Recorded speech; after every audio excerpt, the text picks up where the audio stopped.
There we go. All right. Hi, everybody. Welcome in to The Rant with me, Pugs Moran, every day. Where? Here, Radio Misfits from Kelly Moore Memorial Studios on the beautiful south side of Chicago. We come to you on Friday. What is it? Friday, April the 10th. Friday, April the 10th, 2026. I would like to remind you folks that if you haven't already, please go to any of the show associated platforms. We need help with the algorithm, like the Radio Misfits on Facebook and YouTube. Please, or follow, whatever you do there, subscribe even, I don't know. That's scary. YouTube does that, right? They're like, would you like to subscribe? And to me, I'm like, you ain't getting my money. Subscribe. I think they're putting... Look, it's YouTube. They know what they're doing. But it just seems like subscribe isn't the best choice of word for that option. Follow, are you interested in maybe? I don't know. Anyway, please do that for Radio Misfits on whether we're talking Facebook or YouTube. Also, and this is just for me. Hi, Pugs Moran. You can follow me as well everywhere on all the platforms. Just look for Pugs Moran on the platform. Not Facebook. Facebook, there's two. That's going to be a problem. Still got an issue with my old Facebook that was hacked. There is stuff on that Facebook page that's just gone. It's just gone. I mean, I've been on Facebook my son's entire life. There are little videos from when he was gone.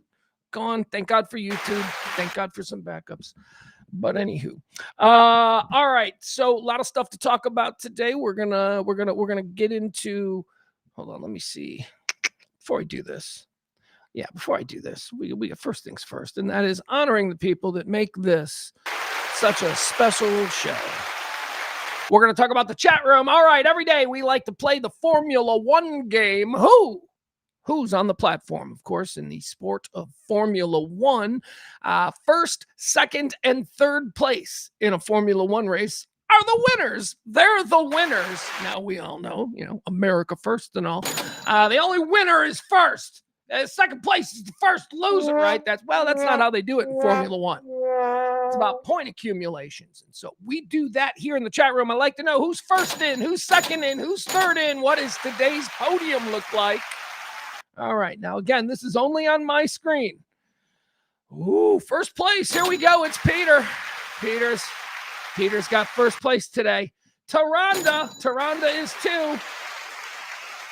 Taronda is always on the podium. Always. Although I do believe there was a time this week when she wasn't on the podium. Mikey D is third. There you go.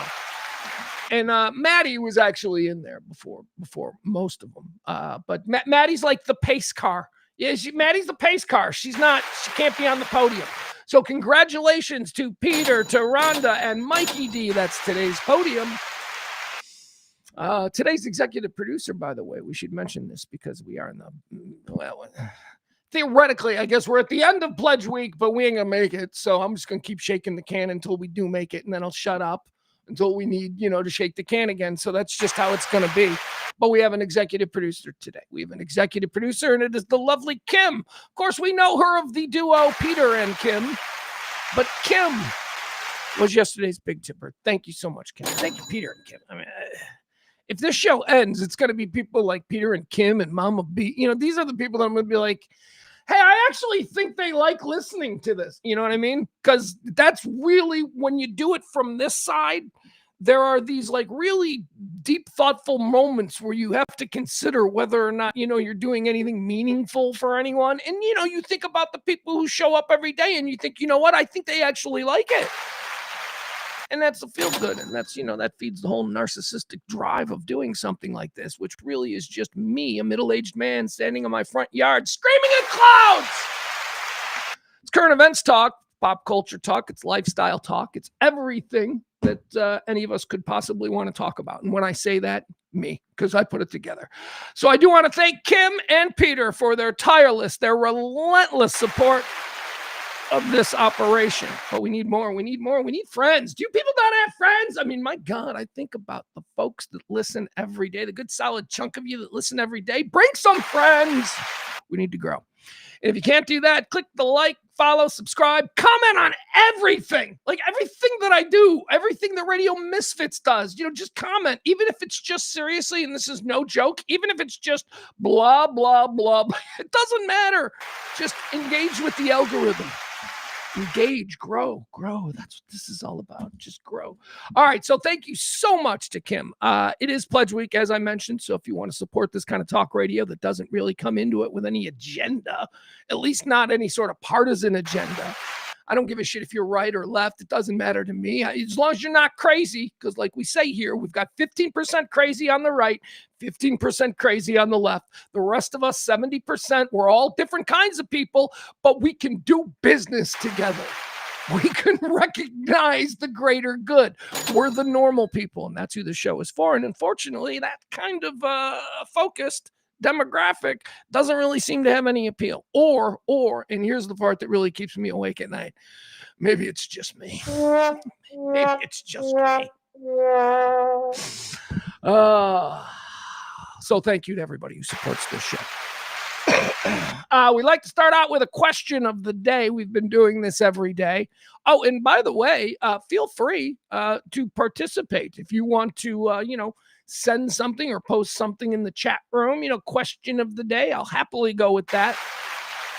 For the most part, it's just been things that I've been stumbling across in my last minute prep for the show where I went, well, isn't that interesting? I'll bring that to the chat room. But today we got none other than Adam. Adam in the chat room actually sent me a text here. Now, I know that not all of you have my phone number and all that. Some of you should. Like, there's people out there like, I can't believe that. I just realized I don't have April's number, right? April should have my phone number. People who like help the show regularly should be able to contact me when stupid shit happens. And that happens a lot. And right now I rely on people like Adam and people like, Maddie, because when sometimes I forget turn the microphone on or some shit, that's always embarrassing. That happens. And then I get a text and I'm like, fuck. Anyway, this question today comes to us from Adam. I had another question I was going to go with, but I thought, you know what? Let's engage the chat room. All right, here's the question. It comes from Adam in the chat room. He says, I have a show question. If you don't have one, I had one, but this is how much I care about you, Adam. He says, I took Maddie. Maddie's his adorable little daughter. He says, I took Maddie to see a band called Femtinol. F-E-M, Tinol, T-Y-N-A-L. I took Maddie to see a band called Femtinol last night, a fun, campy, and raunchy grindcore, breakcore band with a trans-femme lead singer. What? What's happening? I used to be a DJ at one of America's most cutting-edge alternative rock stations in the 1990s, and I have no idea what that means. No idea. I explain Chumbawamba to people. I have no idea what that means. Anyway, let me comment here first and foremost. This is badass. This is daddy-daughter shit. This is awesome. The way that Adam has connected with his daughter is through Adam's passion and love of music. That is awesome. That is awesome. That girl will not be on a stripper pole because she has a respect and a regard for the hang time with dad. That's really great. I think that's really great just to hear. Okay, so now back to the band. Oh yeah, by the way, maybe it says it later in here. Hold on. Let me go back to the chat so I can make sure I get some real-time chat on this. Boop, boop, boop. It is it's rather cumbersome, if you will, the chat layout with Restream. So that's why it always takes me a while. And I have fat fingers and everything is tiny. What is this world designed for dwarves now? Are they anticipating that we are going to begin to shriek? Was Devo right? Is de-evolution actually happening? Because everything is too small for my fingers, and I have never been someone, nobody's never said to me, man, you got pretty big fingers. I got small hands, and everything is, anyway, okay. Adam says, here's the question. I'll get to it. Here's the question. I took Maddie to see a band called Femtinol last night, a fun, campy, and raunchy grindcore, breakcore band with a trans femme lead singer. And we got a hoodie. Here's the question. Is it appropriate for Maddie to wear that hoodie with the band's name to school? All right, here we go, chat room. So they went to see a band. We'll forget about all the grindcore, hardcore. I don't know what that means. All right, they went to go see a band, and the band's name is Fentanyl. Now, I think, right away we understand what the correlation there is. Fentanyl and femtanol. Get it? It's a joke. It's a play on the word. Adam, chat room, quick. I need you to know how old is Maddie now? In what grade school are we talking about? Not that really changes my fundamental position on it, but it will help with a little bit of, my free balling context and how I explain it. All right. Here we go. Again, one more time. I took Maddie to see a band called Femtanol. We bought a hoodie. Is it appropriate for Maddie to wear the Femtanol hoodie with the band name on it to school? Okay. She's 11, so this is 6th grade. Femtanol. Okay, I'm not gonna look at the chat room because I want the chat room to chime in too. But I guess I'll tell you. Yeah, and with the delay, we can do this. All right, everybody, if you have an opinion on this, chime in right now. Whether or not Adam's 11-year-old daughter should be allowed to wear a hoodie that says Femtanol in it. Adam, before I go on my quick little rant here about this, can you tell me, is there any kind of a depiction or anything like that? Does it just say Femtanol, or is there, is there a naked chick on a cross? I'm like, is there any other kind of, or is it just art, splashy, whatever? But I would like to know that for context. Thank you for helping me with the 6th grade. That's very good. Now I'm sort of changing a little bit. Honestly, I thought she was younger. I thought Maddie was younger. Thought we were talking like, 3rd grader. Okay, so.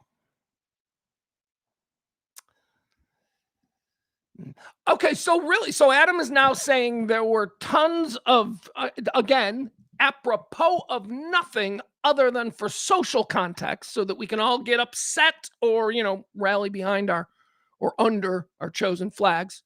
All right. He says there were tons of trans people there. I was the only, I don't know what that is. What is this? What is that word? Why did we make new words? Didn't we have enough words? I didn't feel like we'd mastered all the words we had, and now we've got new ones. I don't know what that is. There were tons of trans people there. I was the only cis het male there, apparently. Well, I think Byron might disagree with that, but yeah, just come on, fun with the chat room.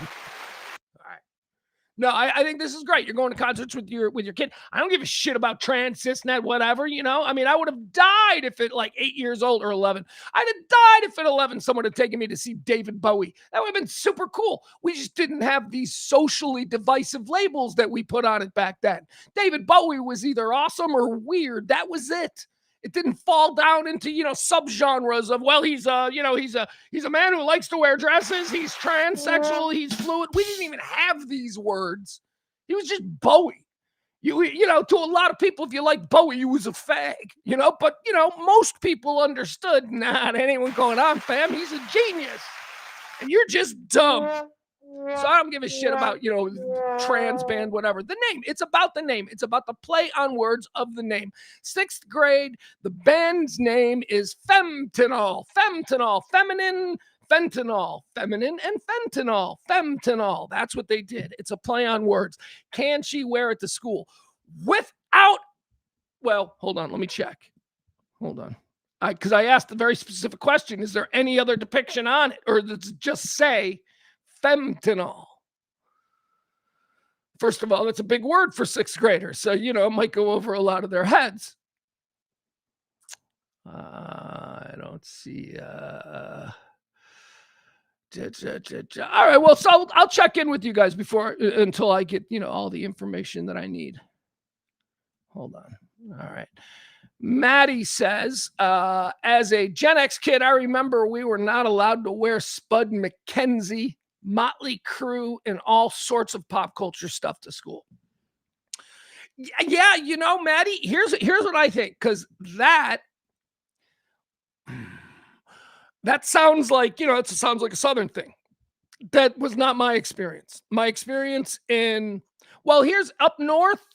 Your kid can wear whatever the hell they wanted. I mean, I went to high school in the 1980s with dudes who were punks. And when I mean punks, I mean like giant, like 2-foot mohawks and, leather and chains. And all. I mean, look, you go Buzzcocks t-shirts. I mean, these guys were just a part of the culture of, my suburb. Well, look at a John Hughes movie. Yeah, that's perfect. That's where I went to high school.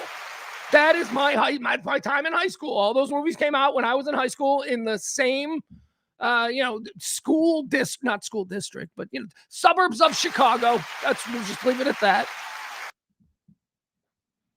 So yeah, we didn't have that. If you didn't want your kid dressing like that, like the punk kid parents, if that parent freaked out, that kid would end up going to a Catholic high school where he'd have to wear a uniform. Yeah, there are a bunch of them. There are a bunch of like punk kids that were forced to go to like Marist or whatever. Those are local high schools. All right. So I could wear anything I wanted to high school. I don't think I wore anything. I don't know what would have been provocative back then. Did I wear band stuff in high school? I don't think I did. I think I wore a lot of sports stuff in high school. And honestly, I was very preppy in high school. A lot of popped collars and sweaters and boat shoes. And I was very preppy. My little crew were like, preps who played sports, that kind of group. Pre-frat boy. That is exactly how I would describe I didn't ever become a frat boy. I rebelled against frats, but all my friends would go on to different colleges and be in frats. And I certainly attended all their parties. I was up at a different college on a different weekend. Anyway, no time for reminiscing. All right. Here's what I'm going to say about it. All right, Adam, and I think we're probably of the same mind. I say go for it. Because here's the deal. I don't know what is this provocative for your particular school? Is this a very sensitive school, heavily governed by, far right Bible and Jesus bullshit like you get all over Texas? I don't know. Because if that's the case and you have concerns, then you are knowingly making a choice to poke the bear. You know that this could be a bear poking thing. So if you are a cautious man, if that is, part of what you want your reputation in the school district to be, then maybe you have a little pause here before you send it. Okay. But here's what I would do. I would let her wear it. Are you kidding me? Here's what I say. And I don't know Maddie, right? So this is not a judgment, but here's what I say. If wearing something like that is a statement for her, if wearing something like that at 11 years old makes her feel a part of something or whatever, for whatever reason, if it's her band, this is my band, man. If that's the thing, man, let her do it. And here's the other part. If she's already like the weird chick, and again, I'm not saying she is, she needs to fucking lean into that, man. There are the coolest people that I know as an adult were the fucking weird kid in school. You know what weird is? Weird is just interesting. Weird is interesting, and stupid people or judgmental people or fearful people, they run from it. So if that's who Maddie is, if she's already the type of chick that's going to have that edge in high school, then let her be that and then see what happens. That's what I would say. I mean, in my kid, here, I'll give you a perfect example because I can relate to this. A couple of years back, I took my son to see Smashing Pumpkins and Jane's Addiction. And my son was in the 8th grade. And, his first big concert. And he when we got to the, where you buy your t-shirts, because you got to do that. That's the rule, man. You take your kid to their first concert, they get a t-shirt. That's why the entire t-shirt industry, I think, is built on the premise that dads who want to see a show and the mom doesn't want to go, he can drag a kid, and the deal is that kid gets a shirt. So we get to the thing, and his choices are Smashing Pumpkins. They got all these cool Smashing Pumpkin shirts, and he loves the Smashing Pumpkins. It's part of the reason why we went. And then they had the Jane's Addiction shirts, who were the opening act, and he chose a Jane's Addiction shirt. He chose an incredible, now if you know Jane's Addiction, Perry Farrell is not afraid of very much. And he's also kind of an artist who likes to do imagery and provocative imagery at that. So he bought what was an incredibly provocative t-shirt, Jane's Addiction t-shirt. It's cool. I mean, if you like Jane's Addiction, it's a badass t-shirt. but there's an image on the front of a naked woman. And I don't know what she's doing. She's either like naked, she's either naked and she's a banshee, or she's naked and she's like maybe, I don't know, ODing. She's doing something. And he got the shirt, and I didn't think about it until we got, halfway home. And I said to him, and I go, let me see that shirt as we're driving. And he holds it up, and I go, where are you going to wear that? And he goes, I'm going to wear it everywhere. I go, you going to wear it to school? And he goes, yeah. I go, can you? And he looks at it and he goes, huh, probably. And I'm like, and we never talked about it again. And he's worn that shirt. I've seen him wear that shirt out places. So he's wearing that shirt around.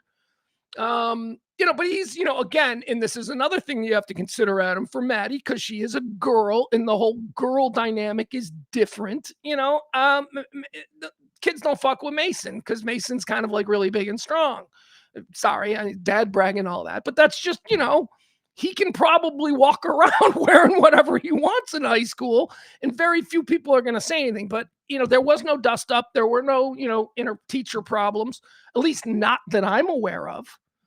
Now, wait a second. Now that I think about it, it is also possible that his mom may have gotten involved here at some. Maybe he never wore it to school. I don't know. But, my take with my kid was, yeah, go ahead, man, wear it.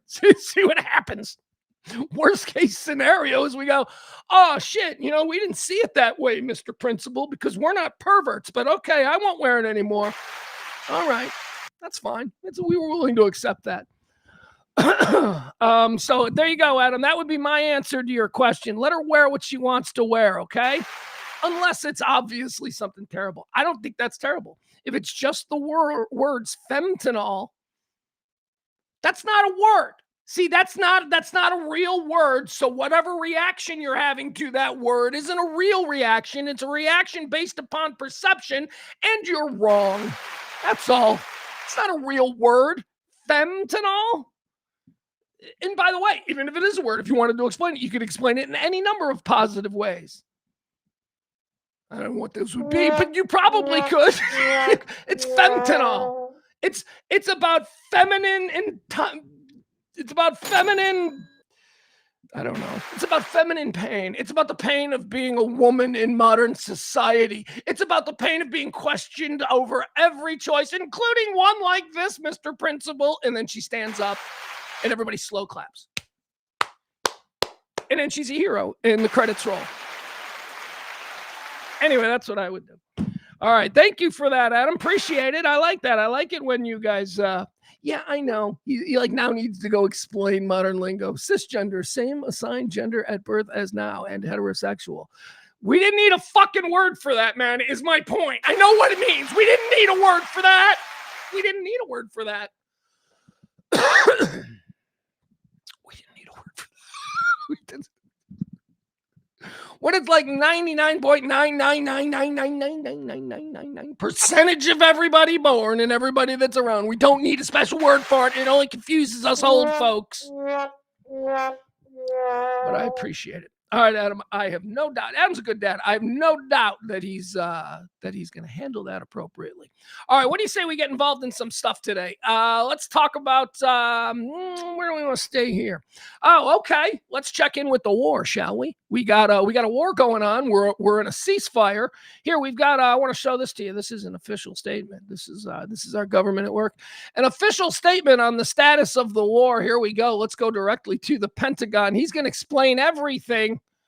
As only this administration can. Here we go. Still having trouble with this. Let's try it again from the top. This is a victory for the U.S. because our goal from day one was for Iran to open the strait that didn't close till after we attacked, which was completely controlled by their military we had total dominance over. And it was a waterway that we could have taken over, but instead asked for help that we didn't need, but we'll remember that our allies did not give us. All because of the negotiating power of a FIFA Peace Prize recipient's threat to annihilate a civilization in order to liberate them from a regime that changed, which was not our goal, but we will take credit for, from an old man who hates us to his younger son who hates us for those reasons and that we killed his father. And while it is not clear the status of Iran's nuclear capabilities that we obliterated last year, but we're going to be a problem in 2 weeks, one thing is for sure. They now have more money and control of the strait than they had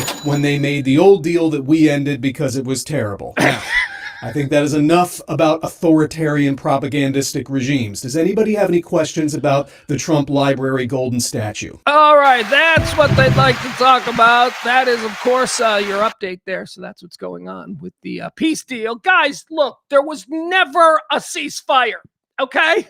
There was never a ceasefire. Oh, you think that because the president of the United States and then our government, the Pentagon confirmed you think because they said all that there was actually ever a deal on the table and that we won and it's over, and there was never a ceasefire. You guys know what happened? He made a threat. He threw a tantrum. He threatened to end civilization, blah, blah, blah. He knew full well that there was going to be blowback from all of his critics and all. He knew that going in. But what he didn't think was that Iran would go, That's what he didn't think.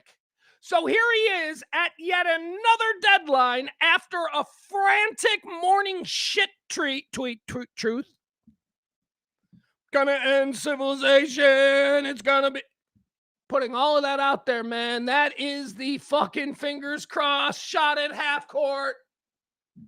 It didn't go in. And now this guy who is just all about his own reputation, this guy starts taco this. Trump always chickens out, which is true. He bluffs on everything.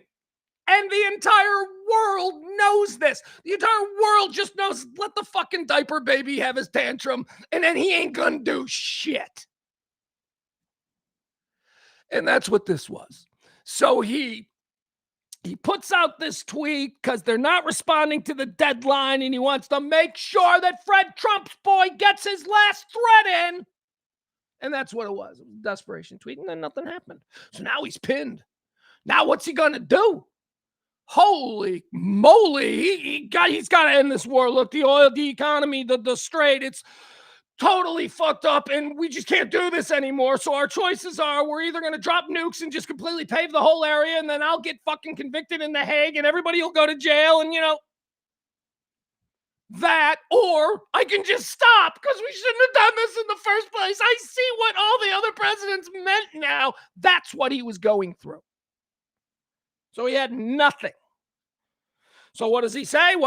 We start seeing leaks about 4 o'clock. The deadline was at 7 Central Time, I think. So we start seeing leaks earlier than 4 o'clock. 4 o'clock is when I got home and started monitoring the situation. But the leaks began early in the afternoon. Pakistan's involved because the Iranians ain't talking to America because they don't like that tweet. They were like, that tweet sucked. We're not talking to that guy. That guy's not reasonable. We're not talking to his people. So then we start to hear that Pakistan's involved and blah, blah, blah. And a deal was, this is where it gets into the probabilities, right? A deal was probably brokered between back channels at the White House and the Pakistanis to say, hey, we'll let you guys have credit for putting this whole thing together, but please, you need to get to them, and we're going to announce a ceasefire, and that's all. They just announced a ceasefire. And the Iranians, if you remember, immediately after it was announced, President Trump says there's a ceasefire, the Iranians immediately sent back a list of demands. And then it was leaked through Israel that the Iranians had accepted the peace deal. Israel, that's the source of the confirmation that Israel had accepted the last. They never accepted anything. They have done nothing under, what the demands of. They're going to, whatever with the strait. There's shit's still not moving in the strait. And now we're out, it's a bunch of days later, and we're like, holy shit, well, Israel is still bombing the fuck out of Hezbollah in Lebanon, and Iran is still sending drones at shit, and they're blockading the strait. And also, Iran, yesterday, the new Ayatollah spoke, or written or whatever. He said nothing about a peace deal. He said, I will have the revenge for the death of my father, and nothing about a fucking peace deal. There is no peace deal, you guys. This is, again, just another lie from Trump. He's like, well, if I say there's a peace deal, most people will think there's a peace deal, and maybe I'll get credit for making a peace deal for a war that you started unnecessarily and then danced in the end zone because you were the only president who ever had the fucking stones to do it. And now we know why. Because of fucking oil and the Strait and how important that is globally to everybody else. So, you know, who knows what he's going to do? He is in a pickle. They fired all the generals. Why do you think they fired all the generals 2 weeks ago? Is it starting to make a little bit of sense? Is it starting to look a little bit logical? Like some of the generals were like, this is not how you do it. This is not what's going to work. This is going to end badly. And then Hegseth went, because Hegseth likes to be a badass.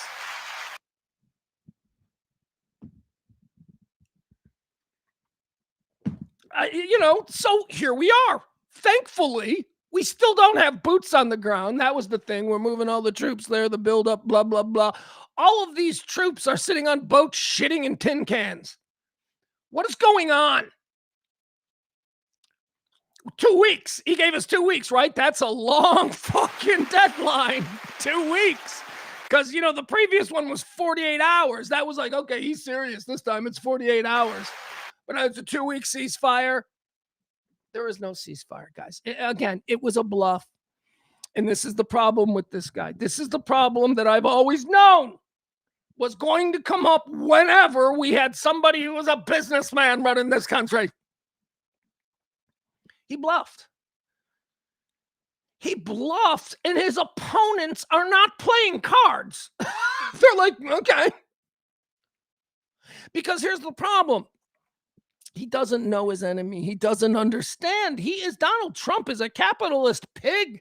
I mean, that's just what he is. That's why so many people love him. Because through programming or whatever, the American way of life, we've all sort of gotten this belief that money is all that matters. Greed, capitalism, make more, make more. So that's him. That's the way he sees the world. And, you know, I don't know that he's a great negotiator. I do know that he has said he is a great negotiator.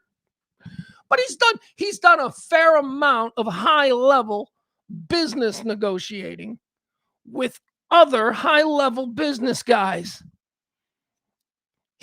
Everybody he has ever negotiated with had a price. See, this is the point. He doesn't understand that the people he's currently negotiating with don't have a fucking price because they're insane.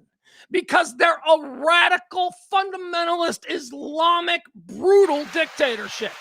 They don't fucking get it. They're not going to be threatened by money or the fear of losing money. That's a Western capitalist thing. That's a very American-driven way of looking at the world. There are places around this world that just don't have that ideology. And I can tell you one of them is an Islamic fundamentalist regime. So, dude, what are you doing? You know, you fired all the negotiators because, you know, they differed from how you thought it should be done. You put your fucking son-in-law in charge. Your son-in-law is the guy.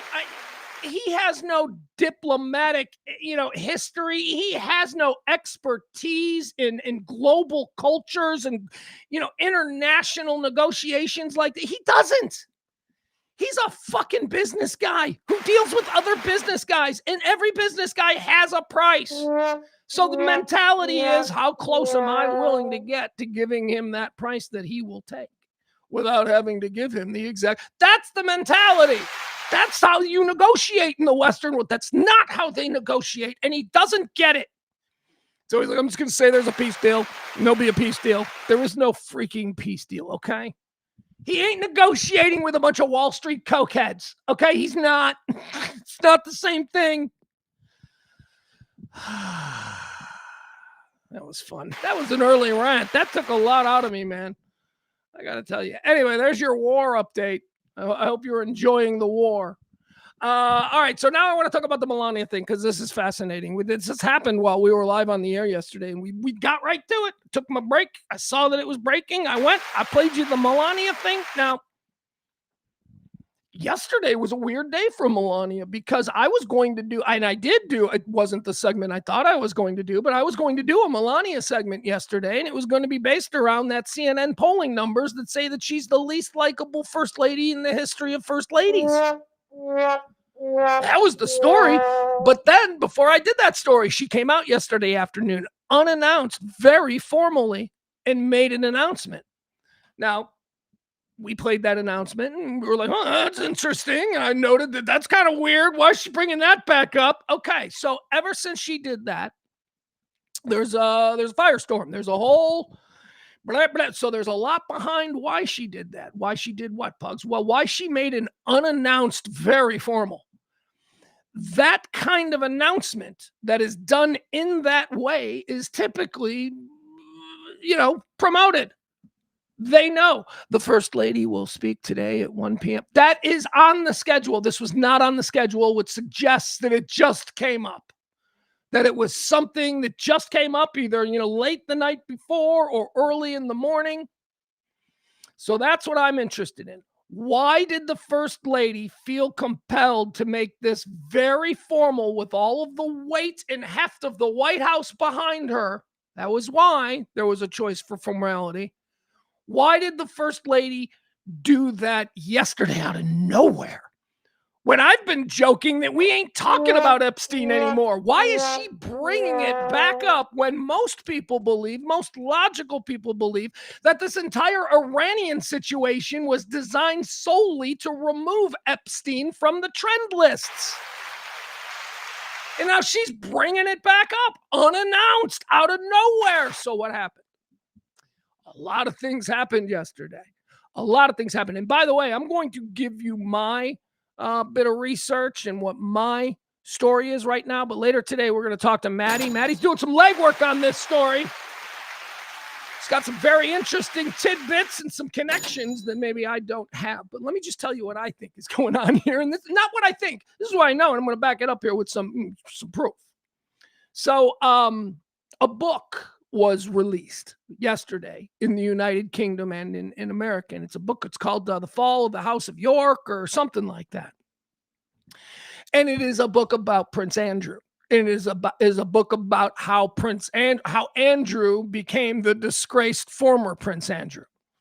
And it tells stories in this book about Prince Andrew and his relationship with Jeffrey Epstein. And there is a pretty descriptive account in there of Jeffrey Epstein hooking up and having a sexual relationship with Melania Trump before she met Donald. And now this is really interesting because it came out in this book. And because it was released on the day of its release, the Trumps were called for comment. The Trumps were at. So this is what's happening in the White House first thing yesterday morning when they're waking up. They're getting calls about, did Melania fuck Jeffrey Epstein as is depicted in this book? And if it's not true, why ain't you suing? And, all of those questions. So they went into panic mode over this. Then, secondly, same morning, book coming out with a story directly, attributed to the author, I suppose, or the person who wrote the book, that Melania had a sexual relationship with Jeffrey Epstein before Donald Trump, okay? Which, by the way, is a long-standing story that, is just a crazy lefty libtard fucking, fever dream, but whatever. That story has been out there a long time, that Melania Trump was with Epstein before Donald, which I think in a weird way, and there's, probably expand on this at a later point, but I'm starting to think that this may be the reason why Donald Trump doesn't want all the Epstein shit released. I think that we all think that he's just protecting his pedophile friends, which may be part of it. But I think a large part of it is that he's protecting his fucking narcissism. He doesn't want people to know. He doesn't want it there in official Epstein files that Epstein was banging Melania. Now, it's also been long rumored that Epstein introduced Donald Trump to Melania. Stands to reason. There's plenty of ways to connect that. And I think when Maddie comes along, she might have more information. But I've always believed that yeah, Because Epstein was the chick guy. Epstein was the guy that always had the fucking hot models with him. And that's why Epstein was so close with all these other, dudes like Donald Trump. Why do you think they would go over to Epstein's place or attend Epstein's parties at private clubs? Because Epstein had the fucking model connection, him and Paolo. More about Paolo coming up with Maddie. So there's this whole history of there is the told history of how Melania and Donald met, and it's very beautiful. But then there's also this history that apparently a lot of people know about, which was Melania was wrapped up in the modeling scene of the 1990s, of which Jeffrey Epstein was a big part of. And that the night Melania and Donald met, a lot of people say that Trump was introduced to Melania by Epstein, but on the night that they met, Melania herself is now confirming through an email, and that's another part of the story. Melania is confirming that, the night they met, Jeffrey Epstein was also there, but Melania says she didn't know Jeffrey Epstein. It was just coincidence that he was also there. When I met Donald, I did not. So anyway, I don't even know Jeffrey Epstein. He's not a friend of mine. I don't know Ghislaine. That's basically what she said in her statement yesterday. So here's the other part of it. In that statement, she didn't reference the book. She didn't reference the hardcore, intimate hookup between her and Jeffrey Epstein. Now, she didn't mention that. She did mention the email. This is the other big thing that broke yesterday. An email, a British journalist, an email was released or was about to be released that directly connected Melania Trump to Ghislaine Maxwell. An email that Melania Trump wrote Ghislaine Maxwell. That seems to be the impetus for the unscheduled formal Melania First Lady statement to the country yesterday. The email, getting out in front of the email.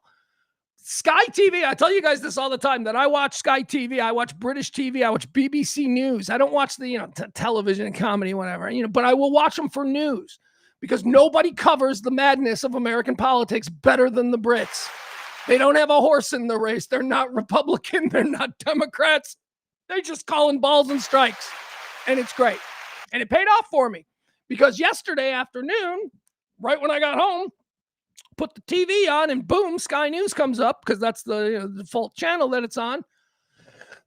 And their anchor he's gotten a hold of the email that Melania referenced in her, again, unannounced, very formal speech yesterday. An anchor on Sky News has the email and he is reading it live on the air. Oh my God, we got to look at this, right? All right, so here's how it went down.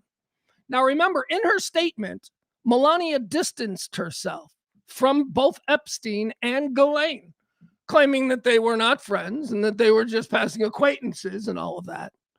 Now, she said this before the contents of the email was made public because she knew it was about to be made public, so she had to get out in front of it. Again, why did they rush this unannounced press conference? To get out in front of the email that was about to be read by Sky TV. So here it is. This is the moment that they read it on Sky TV. Hold on. Let's see here. Which one is it?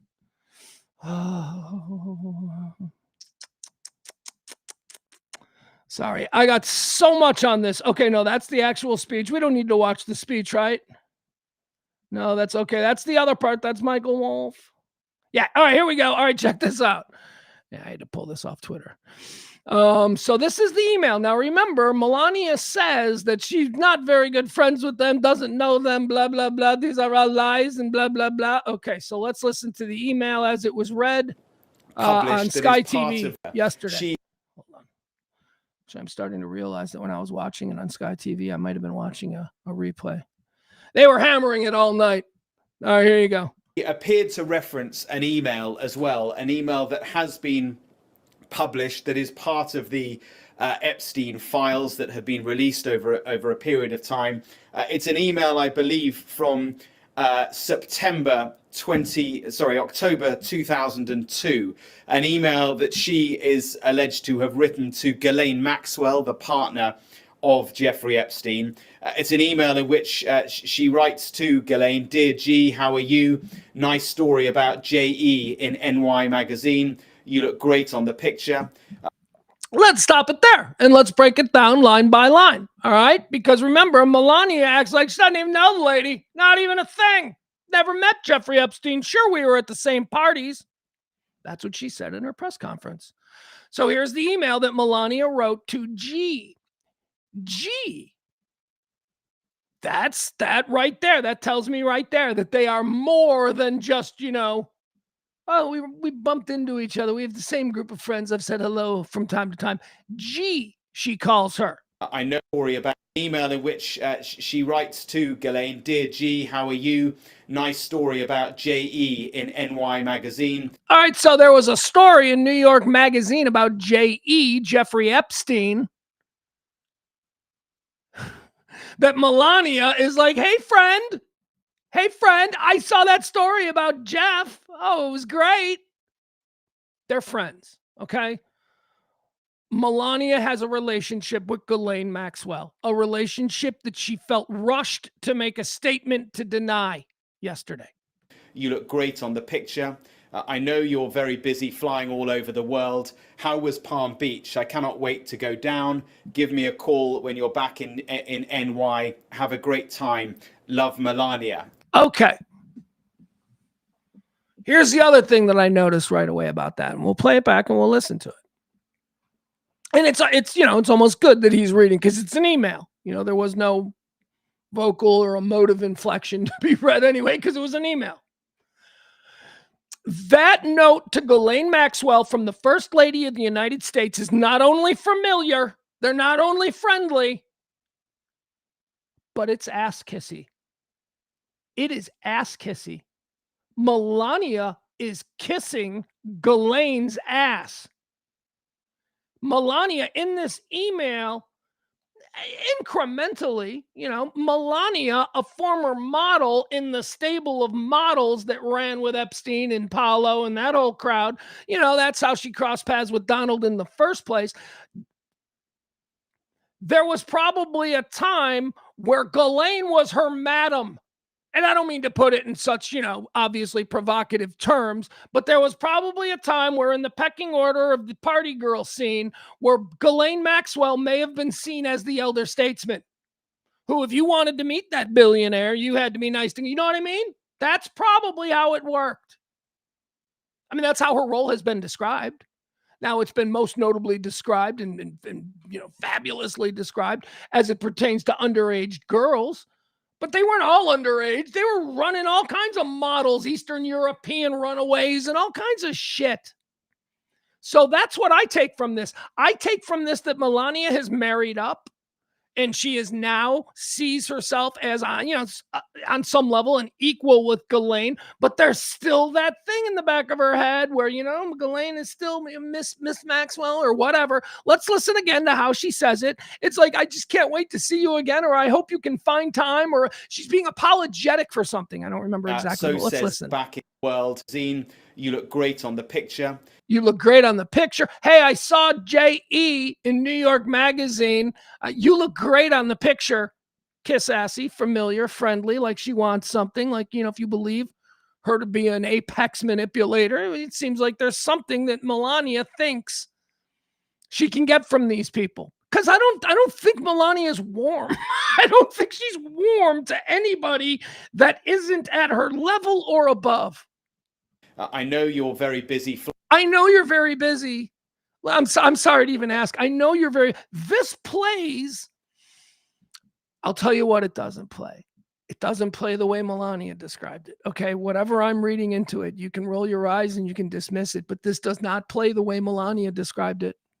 Melania got out in front of this and claimed she had no.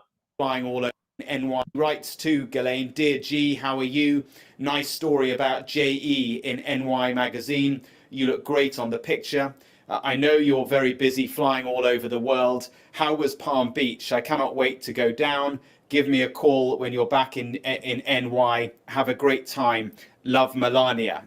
So says that email from 2002. Now, Melania Trump is saying in this extraordinary live statement from the White House that she is not associated with Jeffrey Epstein. She never has been. She never went on his aeroplane.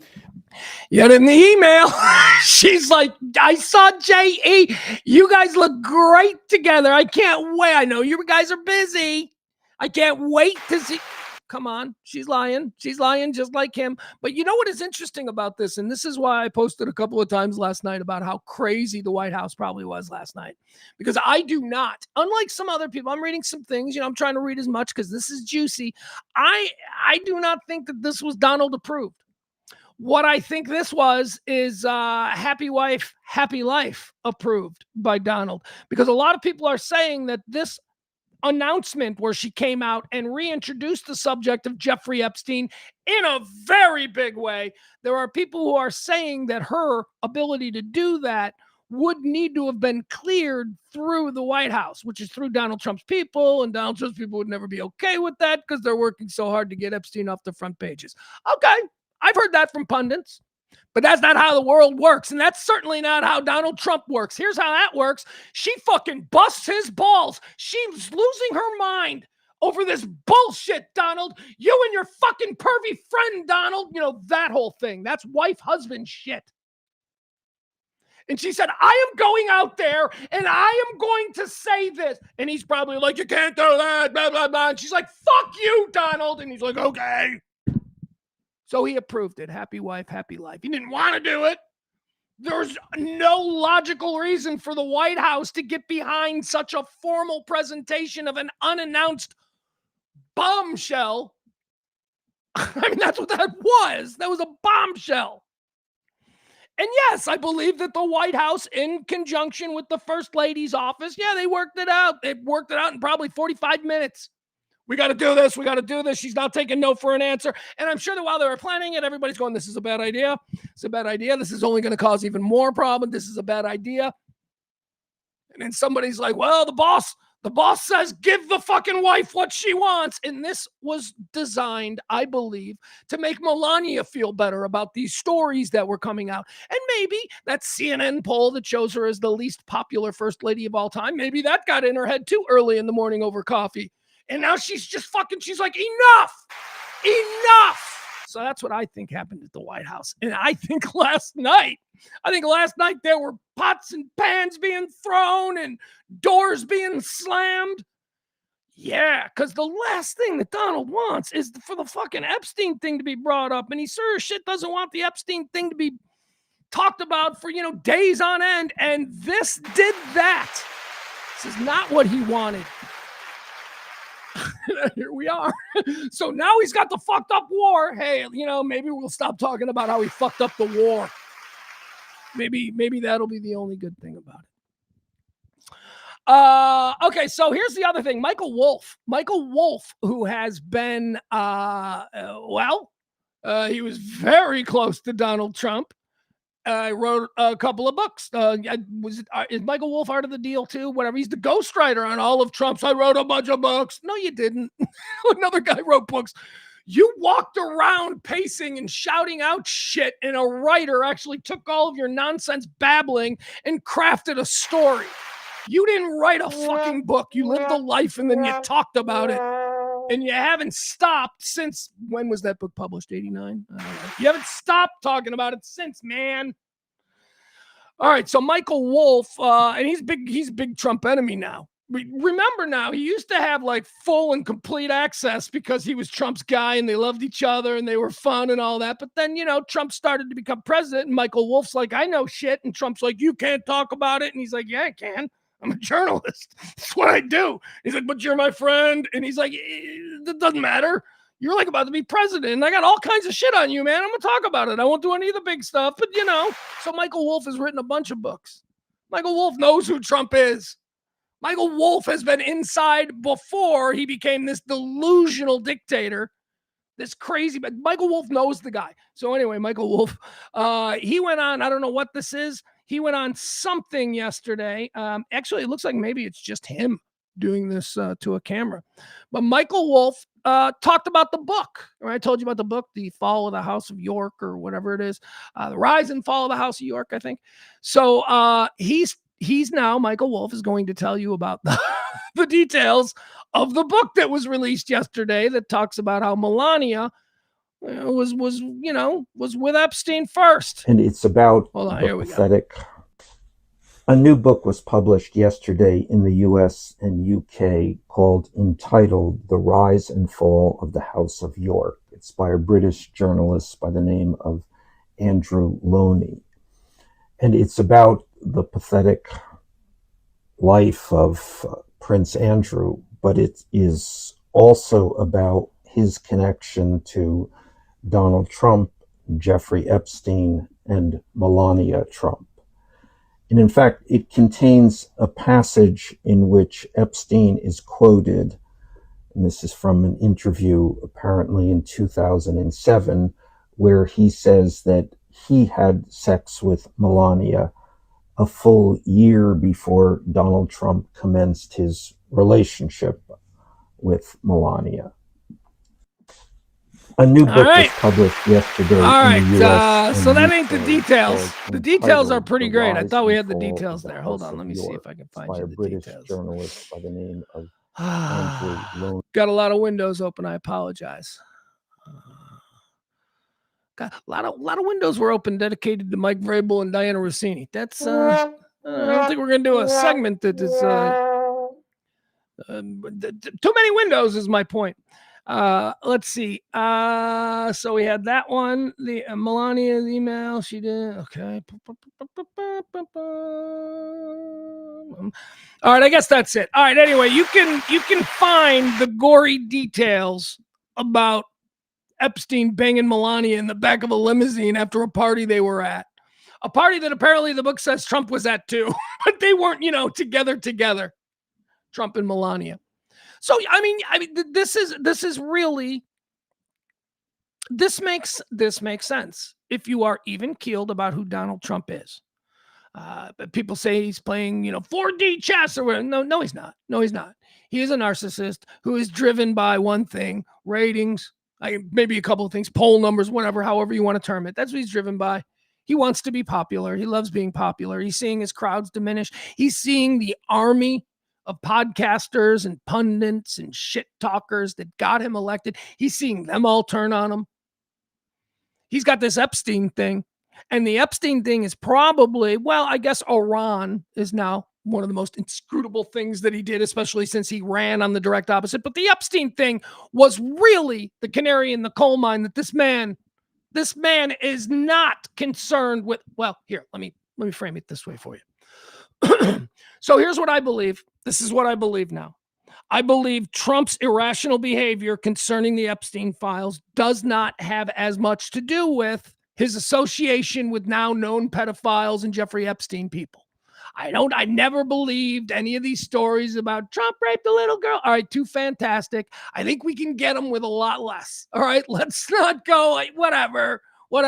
Here's what I do believe. Trump was very good friends with Jeffrey Epstein, very good friends. Trump ran with him and probably hooked up with women that Jeffrey Epstein had in his orbit all the time. It's why people like that are friends with guys like Jeffrey Epstein.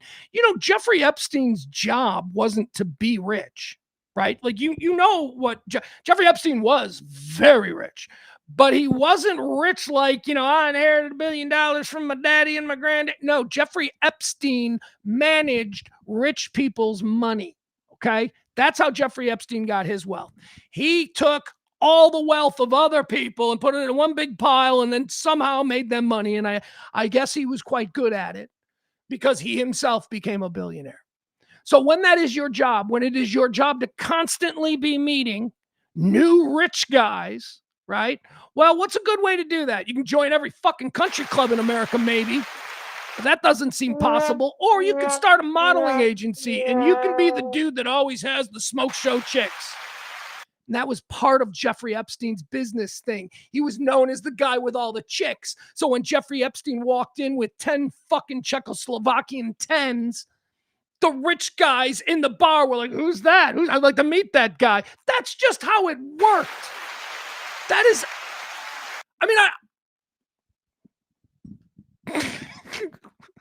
I mean, maybe if you know who some of my friends are, you can piece it together and go, well, maybe Pugs has some friends who are in that game.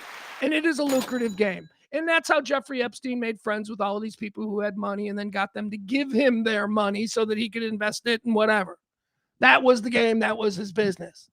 So yes, Melania over here on her Einstein visa. See, here's how that game worked. I don't even know about this. So they have model scouts. We'll talk about Paulo when Maddie gets here.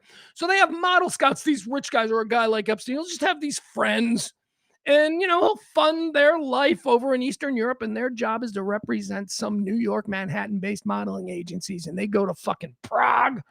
They go to Chechnya, and they find the hottest girl at fucking Prague's Hard Rock or Hooters or whatever. And they said, you want to be a model? And some of them turn out to be Paulina Poroskova or Ava Herzegovina or, any of these girls. All of them. What was the other one? I'm trying to think of some other really good looking Eastern European chicks. Anyway, the ones that didn't get wrapped up in Jeffrey Epstein's net. Anyway, that's what they did. They recruited there and they brought these girls over under the guise of their international models. Really, they're just, hot chicks. Now, in the case of Melania, she was actually modeling at a very low level and she was discovered in Milan at like some weird low level modeling thing. That's where we'll learn about Paulo later, but that's where Paulo, working for Epstein, found her. And that's how she came to New York. So the game is this. You come here and we promise, and if you do what we say and you go with these guys and all that kind of stuff, because of our connections and because of our clout, we can very easily get you visas, whether they are student visas or, whatever. If you're particularly good in the sack, maybe you get an Einstein visa. Certainly isn't earned. Not when you come from, Eastern Europe, and then suddenly you're sipping champagne atop Rockefeller Plaza in New York City. Somebody intervened in there, and there's a whole system in New York City that if you are fucking hot, you can be exploited. And, exploited, I use the word exploited. I don't see it that way. I don't see it as exploitation.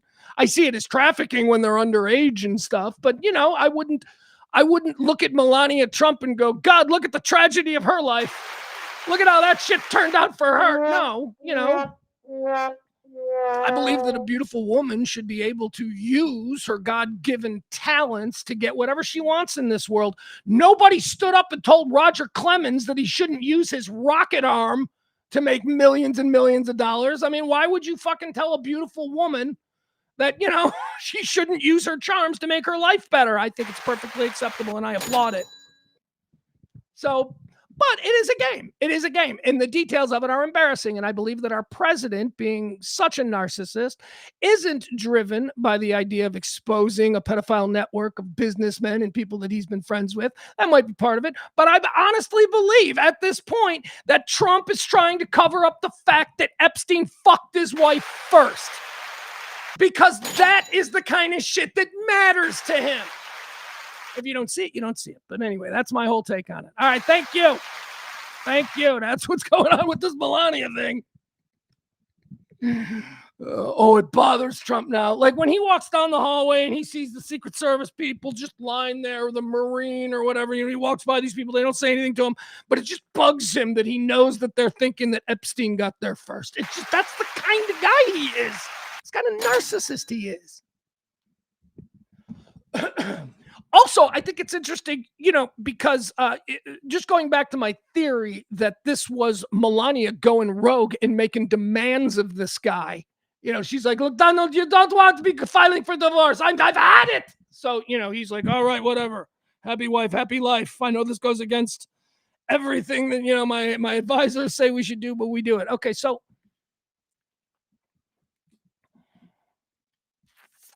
totally lost my train of thought. Oh, well, that's what happens. Melania going rogue. That's right. So in response to, I told you about the couple of things that happened earlier in the morning that I believe fueled her hastily thrown together formal announcement or statement, we should say. And that was the email, the discovery of an email that I'm certain that her office was contacted about early in the morning. This is Sky News. Does the First Lady have any comment on this email that was... That's how the bell starts ringing, right? That's how what email? Sorry, Melania, there's an email. So that starts it. Then there's the book release where, people are talking about the passages in the book that detail the relationship between Melania, and she just lost her shit. Now, Donald Trump, here's what we know about Donald Trump. Those stories come out about Donald Trump, and Donald Trump says, fake news, liberal media, not real, that's totally AI, or whatever he does. These are the people that hate me. They hate America. I'm going to have the FCC take. That's what would have happened if this was about Donald. But it was about Melania. And I don't think Melania plays that game. And I think she's like, fuck you, Donald. He's like, just deny it. Just it's the fake news. Just say lie. She's like, fuck you, Donald. I'm going out there and it's actually kind of admirable on her part. Reckless, shows a lack of control of, her emotions, especially when it, directly impacts the news cycle of the next 48 hours, but whatever. But that's truly what I think happens. He would have just denied it, but she's like, no. So, this isn't him. None of that is him. All her. All right. So let's go back. Let's go back after that. So what happened immediately following that? This is another reason why I think that they had a big fight. Happy wife, happy life. Here's another reason I think they had a big fight. Immediately, Trump started rage tweeting about other things, like things that seem not really all that important to a rational individual. He put out a rage tweet following the whole Melania thing. What is it? I want to read it to you, where he just went off on all of the former MAGA podcasters, and it's just because he's an emotional baby. He was mad at his wife, and he was mad at this, and he was mad at that, and he decided, who can I shit on? Let's go after Tucker Carlson. Let's go after Candace Owens. Let's go after Alex Jones. Let me just fucking be a big baby and rant about these people, which is all they want. But, he doesn't understand that. Well, he does understand. He doesn't care. He just wants his feelings heard. President Donald Trump went on a posting spree on Thursday after First Lady Melania Trump surprised everyone with an announcement about Jeffrey Epstein. The First Lady delivered remarks from the White House regarding Epstein, a former friend of her husband's. It's nice to see it written that way because we all know it's true. I have never been friends with Epstein, said Melania. Donald and I were invited to the same parties as Epstein from time to time, since overlapping in social circles is common in New York City and Palm Beach, she said, before denying any relationship with Ghislaine Maxwell, Epstein's friend, who is currently serving a 20-year sentence for sex trafficking in a lovely minimum security facility there in Bryan, Texas. I'll tell you, I don't know who she had to do, but my God, no sex trafficker has ever been confined. So she denied, it says right here, she denied ever being friends with Epstein, although we certainly do know about what she wrote in an email in 2002. It sounded like they were pretty friendly. She was begging for their time when they get free. I know you're busy, but when you get to Palm Beach, call me. Like, okay. All right. So now she's saying she doesn't know him. That's fine. She's a liar. They're all liars. She's not a good. Nobody's saying she's a good person. Actually, I think Melania is maybe where's the scale of absolute horror shows? Like, Trump is at the top. He's obviously the worst person. But I don't think Melania is second. I think there is some redeeming qualities about Melania. I'll give you this for an example. Melania, I don't know if it's going to be 5 years from now or 10 years from now, but she's going to come out and she's going to address all of this, and she's going to be a sympathetic figure. And you'll see there will be a complete rebranding of our former First Lady. She's going to be a glamorous 65-year-old, and people are going to. This is not going to stain her. I think that she is going to, well, obviously he's either going to die or she's going to divorce him. Something's going to happen. They're not going to be buried next to each other. I think we all know that. But she will have another act.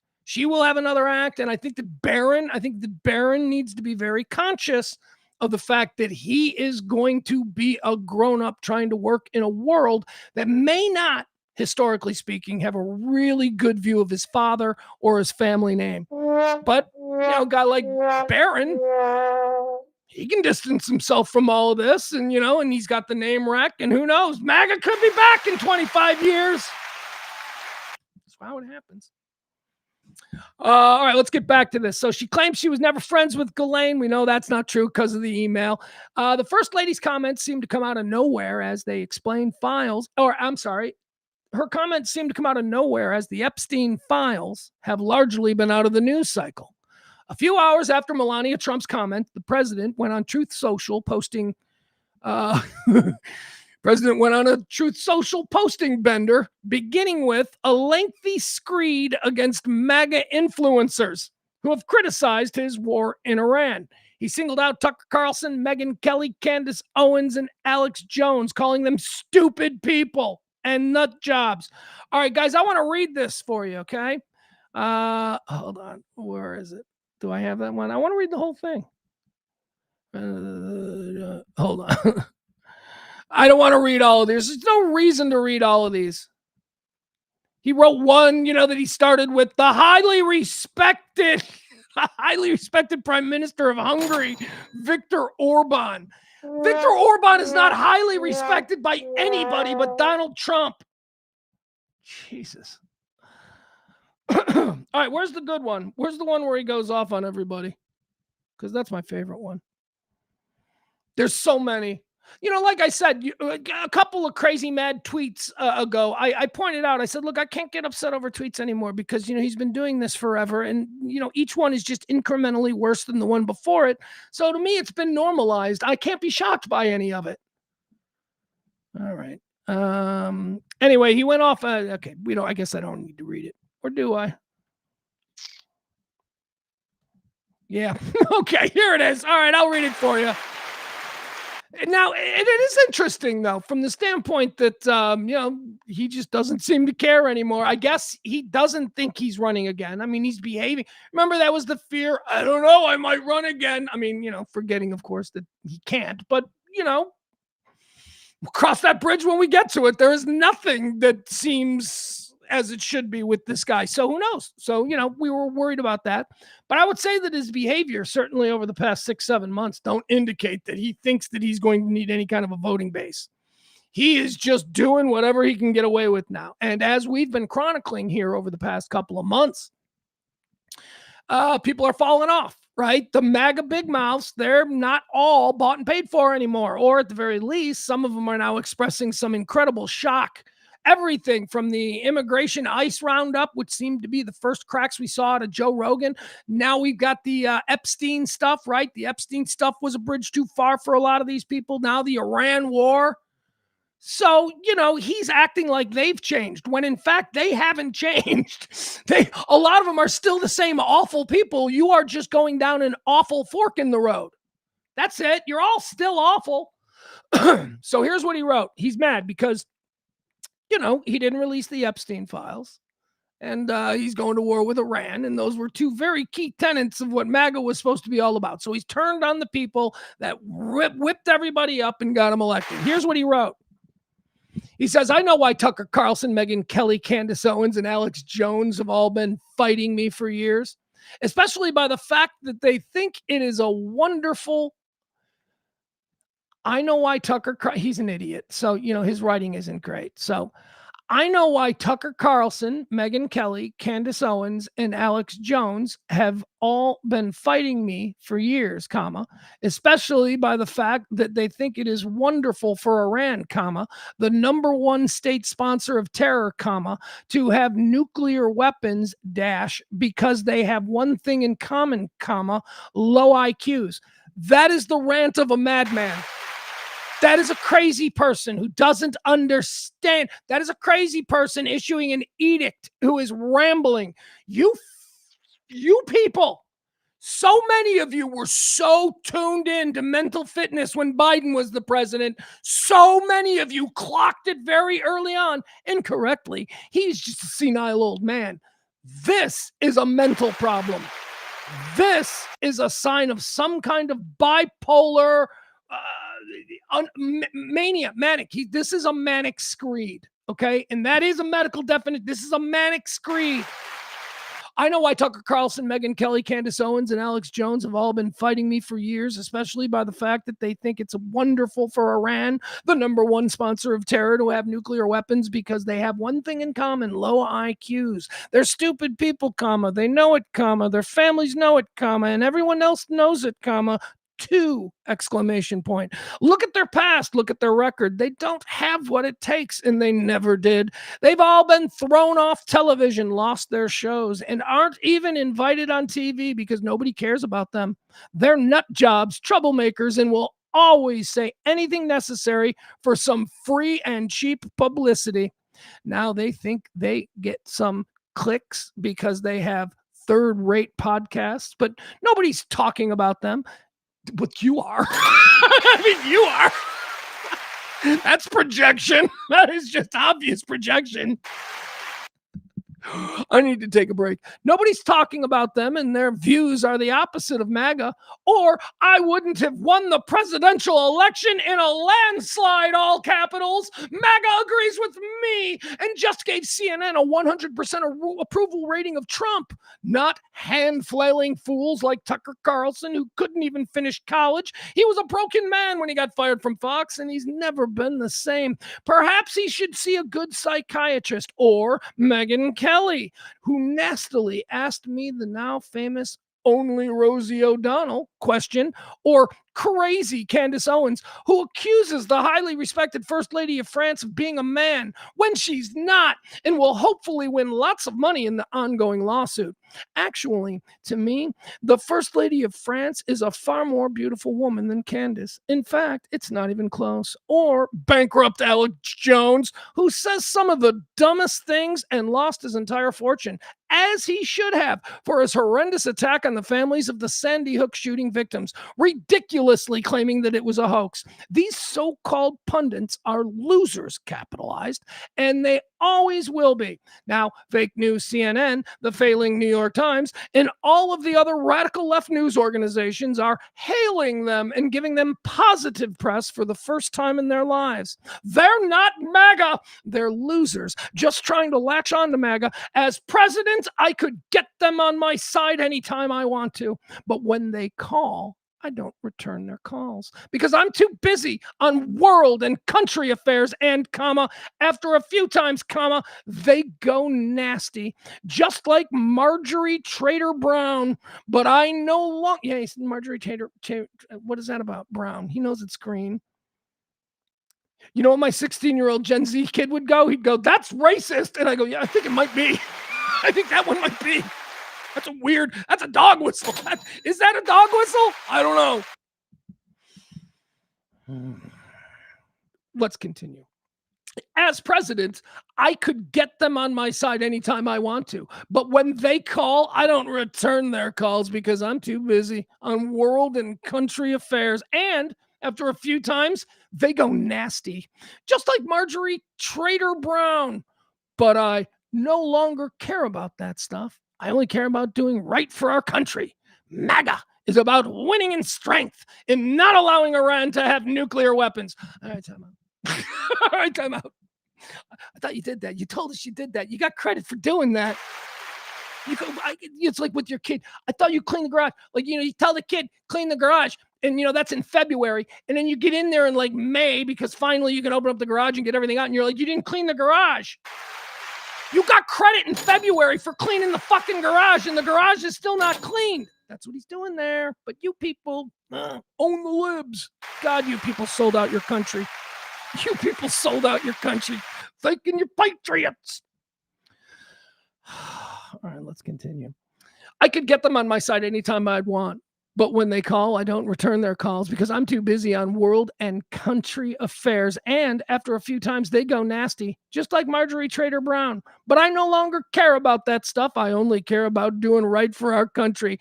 MAGA is about winning and strength, capitalized, in not allowing Iran to have nuclear weapons. MAGA is about making America great again. And these people have no idea how to do that. But I do.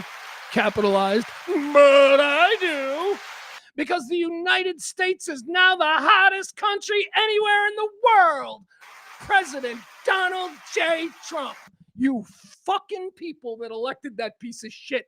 There are some of you out there who voted for this guy 3 times. And you couldn't. We're all like, well, again, this is him.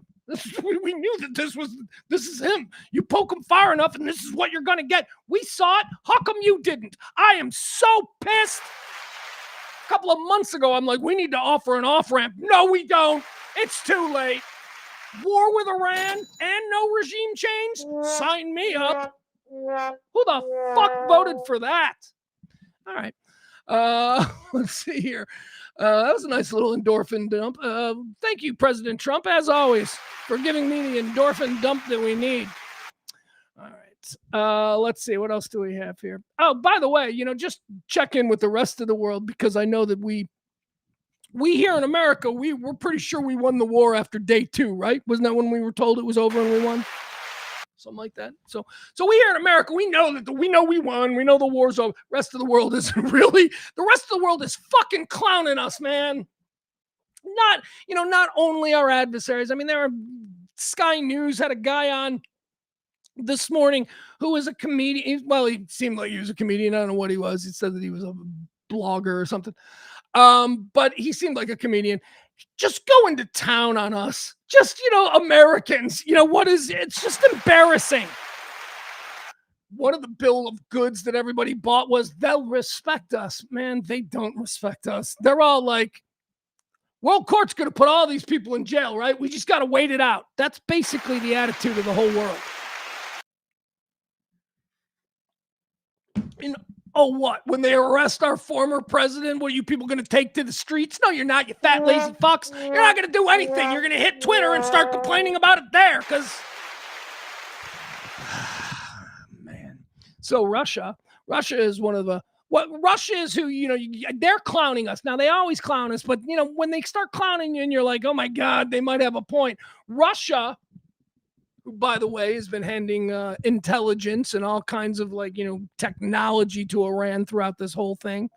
Russia says, let's see here.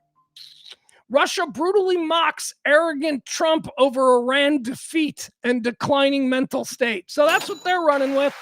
Russia has brutally mocked Donald Trump and even made a veiled swipe at his feverish mental state.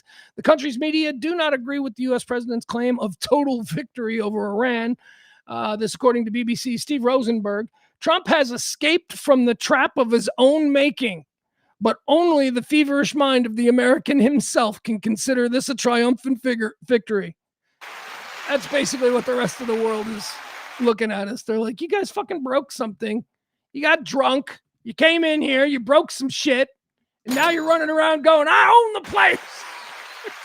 We're out of control.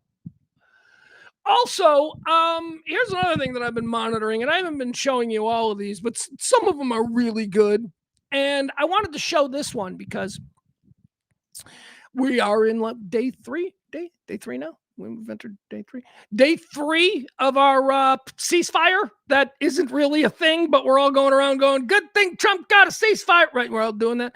There is no ceasefire. And one of the ways that we know that there is no ceasefire is because Iran, in that crazy propaganda arm that they've got, they must have invested a lot of money in people and creatives and stuff, because they have just been relentlessly releasing really high quality music parodies, all in English, because it's designed for us on social media. They're trying, I tell you all the time, social media is a vehicle to poison the mind of the peasants. Well, who was it that said religion is the opiate of the masses, right? Somebody who said that? Somebody famous said that. Is that a Russian? Did a Russian say that? Anyway, social media is the poison of the peasants. That is absolutely a thing. And so, of course, Iran is trying to, get these ideas in the minds of Americans and let them know that, hey, there is no peace treaty. There is no ceasefire. You guys still fucking suck. You're embarrassing yourself. This is really good. Let's watch this. This is the latest. Actually, it's not even the latest. They've released 2 more things since then. So, so much for, ceasefire. Here's the other thing. The ceasefire only concerns one side. It's not like Iran was like, to hear what Trump said, Iran didn't have any weapons. Iran is out. That's what we were told. They got nothing. So ceasefire? You mean you're just gonna stop? You mean you're just gonna stop? Because that's what's happening. Because the only way that Iran has really been fighting back is with this kind of stuff. So here, let's watch this. This is very, very cleverly done, and I'm playing it specifically because a lot of times I hear the songs and I don't think the songs are hits. I think this could be a hit. This could be a hit song, man. Be careful, America. Iranian propagandists might be on Spotify. Hey, Orange Pig, America first? Oops. Oh boy, that was the slogan you sold. But Bibi's pulling strings and your vote is getting cold. The words are really good. All right, I'm going to let it play. But the words to me are true. It's all true. They're just not, partisan and a partisan bullshit. They're like, look, guys, here's what happened. Believe what you want. We're not just fighting for Iran, hear this clear. Your people reached out to us, yeah, we got the DMs here. If one nation's gonna stand against the Epstein regime's fear, it's us till the last breath, we've been doing it for years. We're standing here for everyone, your system ever wrong, they've known all along. The enemy was always you. The real threat wore a suit and sung a patriotic song while selling their own citizens and calling it strong. Stealing from your own people, making them bleed, taking tax dollars just to fund your own greed. Ain't waking up to the lies, the illusions of burst. You screamed America first, now you put losers first. Make Israel great again. Your government is run by pedophiles. It's absolutely true. They ordered you to die for Israel. They ordered you to die for Israel. They lied to you all. We saw everything. If the public ever saw the files, man, the planet would shake. Okay, they lied to you all. Did they? Did they campaign on no war with Iran? Did they campaign on releasing the Epstein files? Okay, so don't get mad at Iranian propagandists who are just fucking talking truth. They lied to you. They're just pointing it out. From the level of filth and the crimes in your wake, no wonder Jeff called you the worst, you degenerate snake. You claimed you never set foot. You went 40 plus times. You sick bastard, you cooked. We stepping up to the plate, Epstein regime gotta fall. You fake Christian elite, sacrificing the ball. Demon, you talk real big for a man with tiny hands. Tiny hands, tiny things, tiny everything. We saw everything, and word got out, the smallness kinda expands. No wonder all those rage tweets, all those desperate rants. Overcompensating bully, always causing the scene. You said you love losers, well, look at your team. Your government is run by pedophiles. They ordered you to die for Israel. They ordered you to die for Israel. They lied to you. That's a great hook. I'm sorry. That's a good hook. Now, as a producer, I would say you got to get to that hook earlier and you got to repeat it more often. But let's continue. All right, I guess that's it. All right, so here's what's going to happen. When we do finally wisen up and go in there and wipe out that entire regime, we are going to have a special group of Marines who are tasked with getting all of the people who created these incredible propaganda videos on our side. That's a job. Kind of like, how we took all the Nazi scientists. Fuck that. We don't do science anymore. What we do are people who can really penetrate social media. So let's get those guys. All right, guys, here's what we're going to do. We're going to take a break. I'm going to refreshen my cup of coffee. And what else are we going to do? Maddie, when we come back, Maddie's been doing some legwork on some other aspects that have to do with the Melania thing yesterday. She's done the deep trench digging. So we'll do that when we come back. One more time, I do want to thank our executive producer of today's show, because God forbid I ever forget the contribution of Kim. Kim, of course, and Peter and Kim. They're a wonderful family who go that extra mile to support this show each and every month. And Kim is today's executive producer. Now you might be asking yourself, Pugs, how do you get to be an executive producer? Well, all you got to do is drop a little something in the Cash App or the Venmo. This show does exist on your tips. No commercials, no nothing like that. So please help support us. We are in the middle of a pledge week. We're very behind. We're very behind. Thank you to people who have helped out. Please drop a little something. Quick break. When we come back, Maddie with more on Melania and some other things that I'm sure she has cooking. Back after this.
All right, we're back.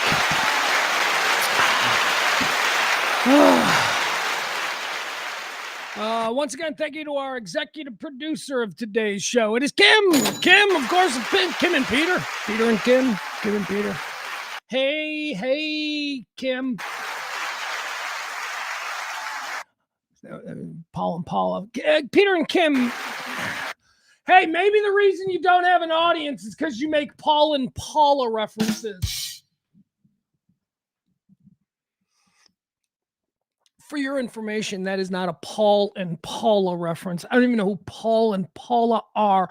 They were around like years before I was born. That's an Animal House reference. My familiarity with Paul and Paula do not go to a time when Paul and Paula were on the charts. I've never heard of them, but I have seen Animal House. That's a scene from Animal House. I need to, before we go to Maddie, we are going to talk to Maddie here, but I do need to address some nonsense that's happening in the chat room. First and foremost, thank you. Who pointed this out? Let me see. Just with great difficulty that I navigate the chat room. Oh my God. I love my chat room, but it is so hard for me to go back and find something. There it is. All right. So I wanted to address this. It is Frankie, and I will address two things from Frankie now that we have him here. Frankie, thank you for pointing out. Yeah, I had the mirroring on, and it's funny. You say, Frank says in the chat room, why is Pugs in reverse image? All day long, I'm just distracted. Yeah, it's pledge week and all that shit. Just distracted by things. And that's one of the bits that was driving me a little nuts. I'm like, why does it look so different? Why does it look so different? And then I saw you say this in the chat room, and I'm like, it's the mirroring. So it should be fixed now. Now, thank you. All right, now, Frank. Now it's time to throw Frank in the barrel. All right. Look at this.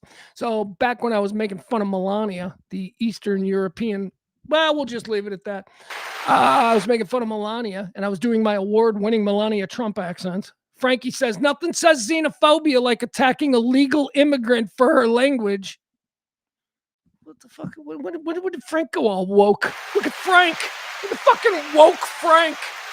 Protecting others that he doesn't have any fucking thing to do with. The shit that drives Frank nuts when purple-haired lesbians do it, that. Frank, what are you doing? Well, what is this? I don't even know how to react to this.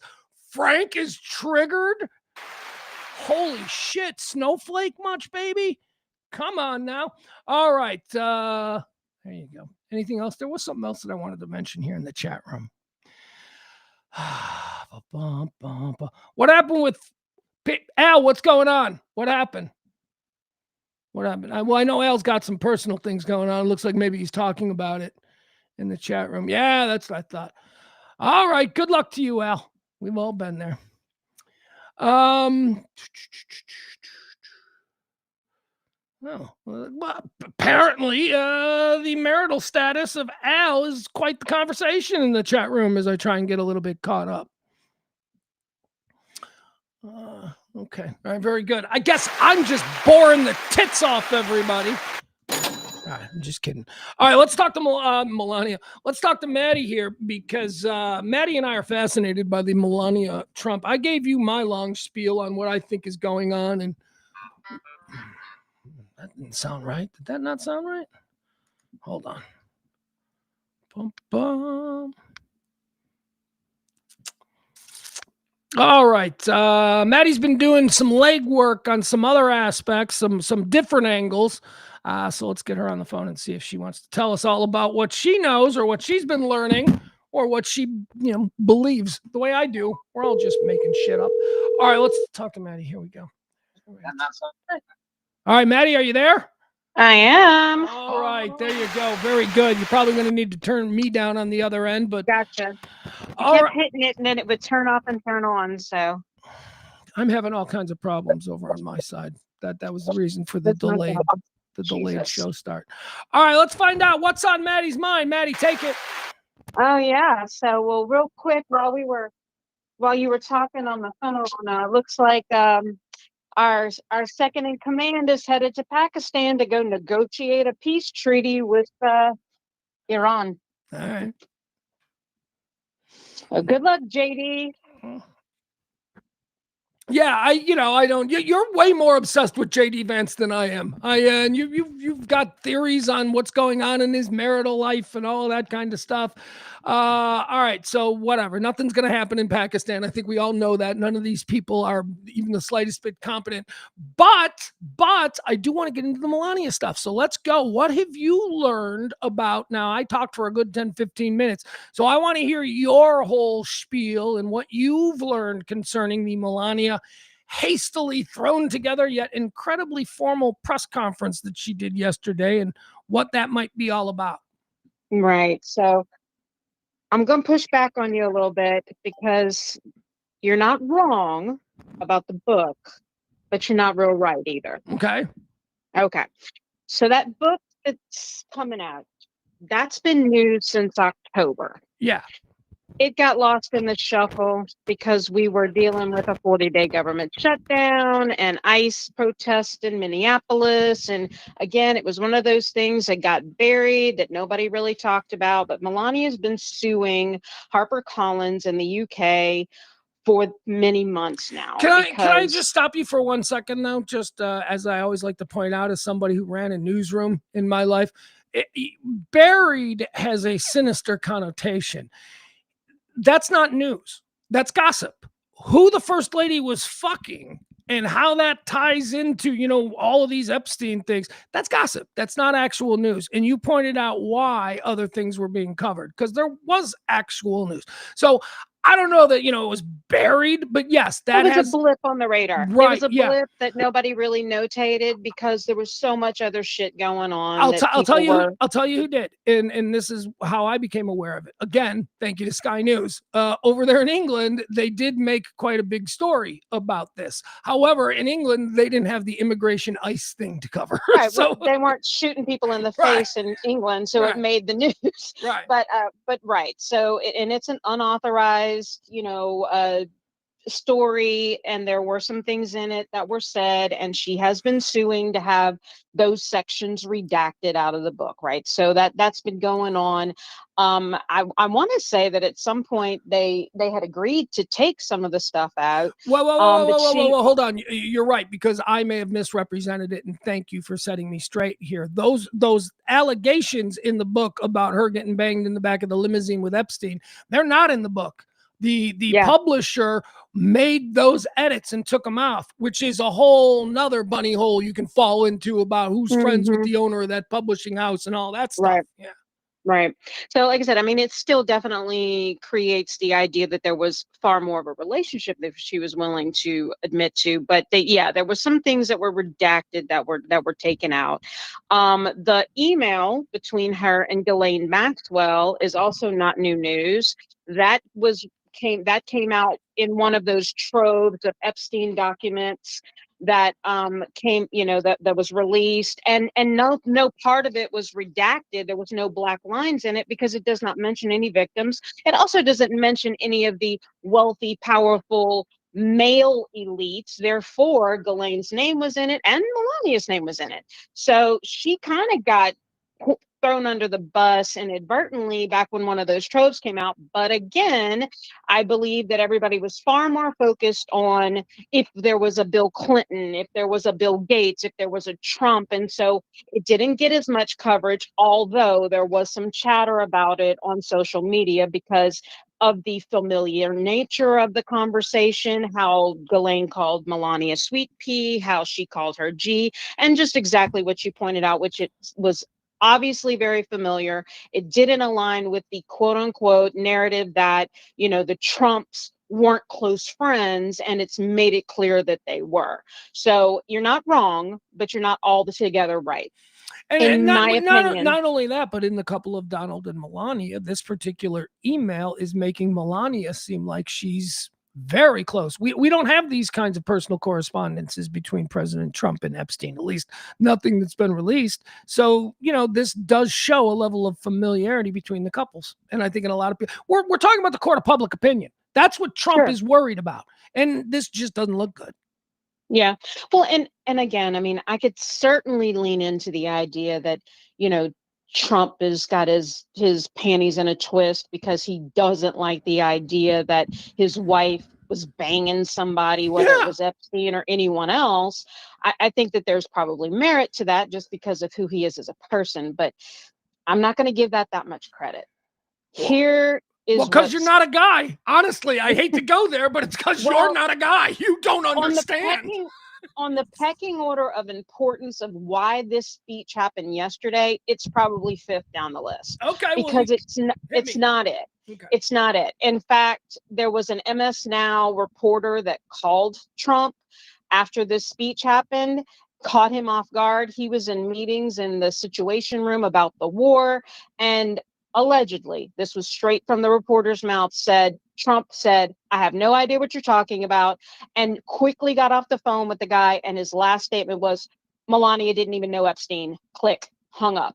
Which, you could say, well, okay, so that sounds like he knew something, but no, I think that that's just his normal rhetoric because he's denied this. So he's always going to say, we don't know him, because that's just his go-to argument for anything that has to do with Epstein. He is decoupled from him repeatedly. And so I think he felt like maybe in that moment that would just put this whole problem to bed. I truly believe he had no idea. I think that all right. they So stirred this hold on, up. stop. You said a lot there, so let me walk you down. Let me get some things in context. Are you saying, and I may have just misheard, are you saying that this reporter who got that quote from Trump and then the hang up or click or whatever, are you saying that reporter called Trump after Melania's statement?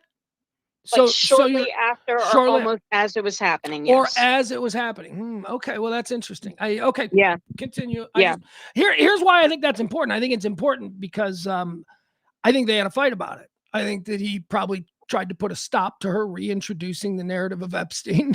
And I think that, she won because Trump isn't a true statesman who has any global interest. He's honestly existing in the world of happy wife, happy life at this point. Oh, I mean, I think there was fireworks after the fact for sure. No doubt. I don't think he would have been okay with the idea that this whole thing would have been stirred back up, especially after he just spent $50 billion on a war to try to bury the story to begin with. I mean, it certainly undid whatever that did. But no, I truly do believe, based on just some things that I've read, some things that I've seen, and also the nature of how this was all presented, that her staff and her, at her behest, created this short speech, put this together, got her on the news as quickly as possible. And if you think about, right, if but she was hold on. Okay, so this is where we diverge. Everything that I've read and a number of people that I've seen on television say that the First Lady's office can't do that. First Lady's office cannot do that without the cooperation, the direct cooperation of the West Wing and the president's office. First Lady, we can agree to disagree. Okay, we can agree to disagree, because here's what I'm going to say about that. When have we seen any propriety come out of the White House? I could have certainly no, you're right. We are in unprecedented times. So you are absolutely right on that. But historically speaking, the First Lady's office does not have that kind of power. 100%. It would always have to be floated, but we would also always see a FLOTUS and a POTUS who would be in step, in alignment on every single word that was ever uttered. And we would never see a First Lady ever say anything in contradictory of her husband, ever. So I'm going to say maybe, but I also think that they don't run by rules, and they don't run by anybody else's precedents previously set. So I don't think it's hard to believe that could be possible in the very least. I don't think he cares at this point. I think he knows he's got the jumbo jet and he's got the gated community in Saudi Arabia.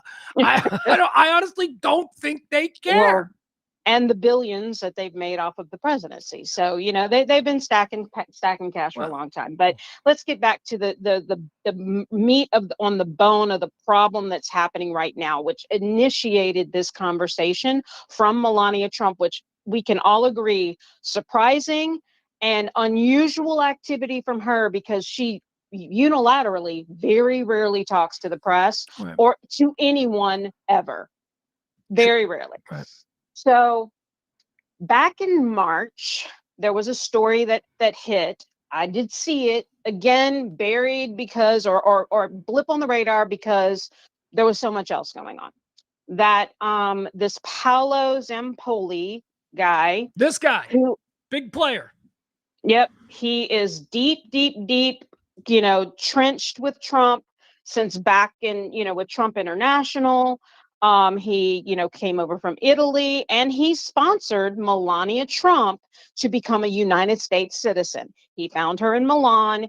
He was encouraged by John Casablancas to come over to the United States to start a modeling company. So he came over here. He tried to buy, I want to say maybe Ford or one of those other big modeling agencies. He was not able to. So then he started ID modeling.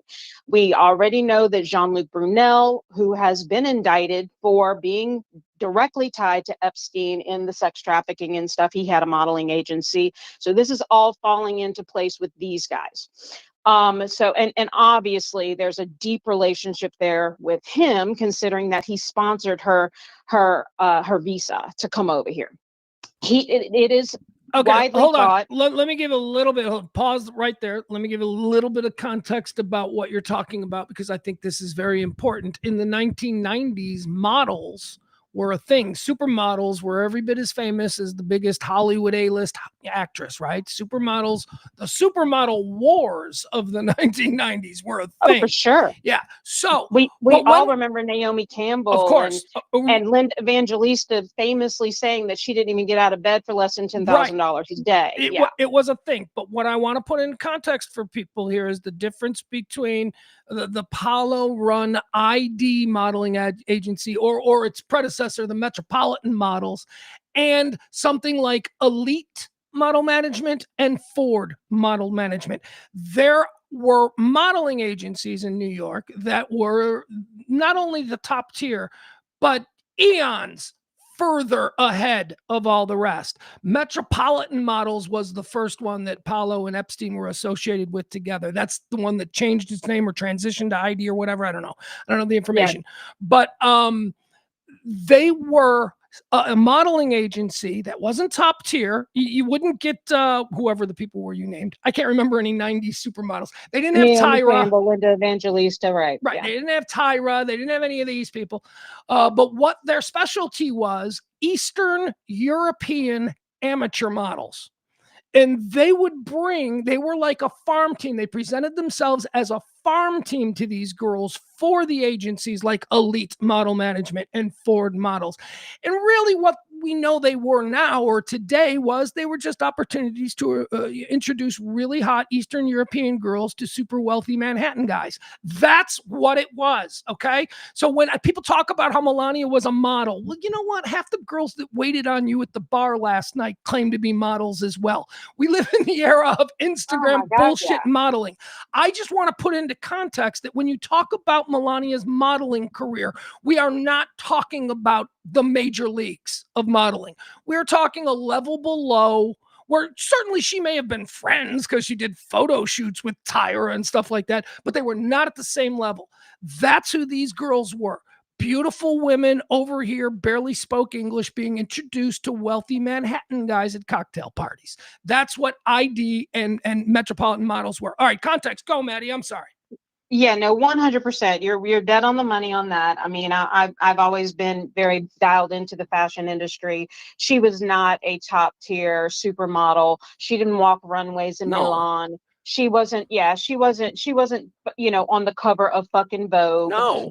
That is not what she was doing. She was doing some centerfold work. She was doing some bathing suit work. And mostly what those modeling agencies do, especially in New York, is they bring these hot girls around to these big fancy parties. Yeah. Because they want to see beautiful women. And that is what encourages these kind of funky looking older men to come to these fucking parties. And then on the precipice of the idea that they might get to hook up with them or actually might make them their wives one day. And this is what it is. I mean, we don't live in New York City, but New York City is full of nothing but models or model hopeful girls. That's how that works. And these girls run around and they socialize in these nightclubs and get free drinks.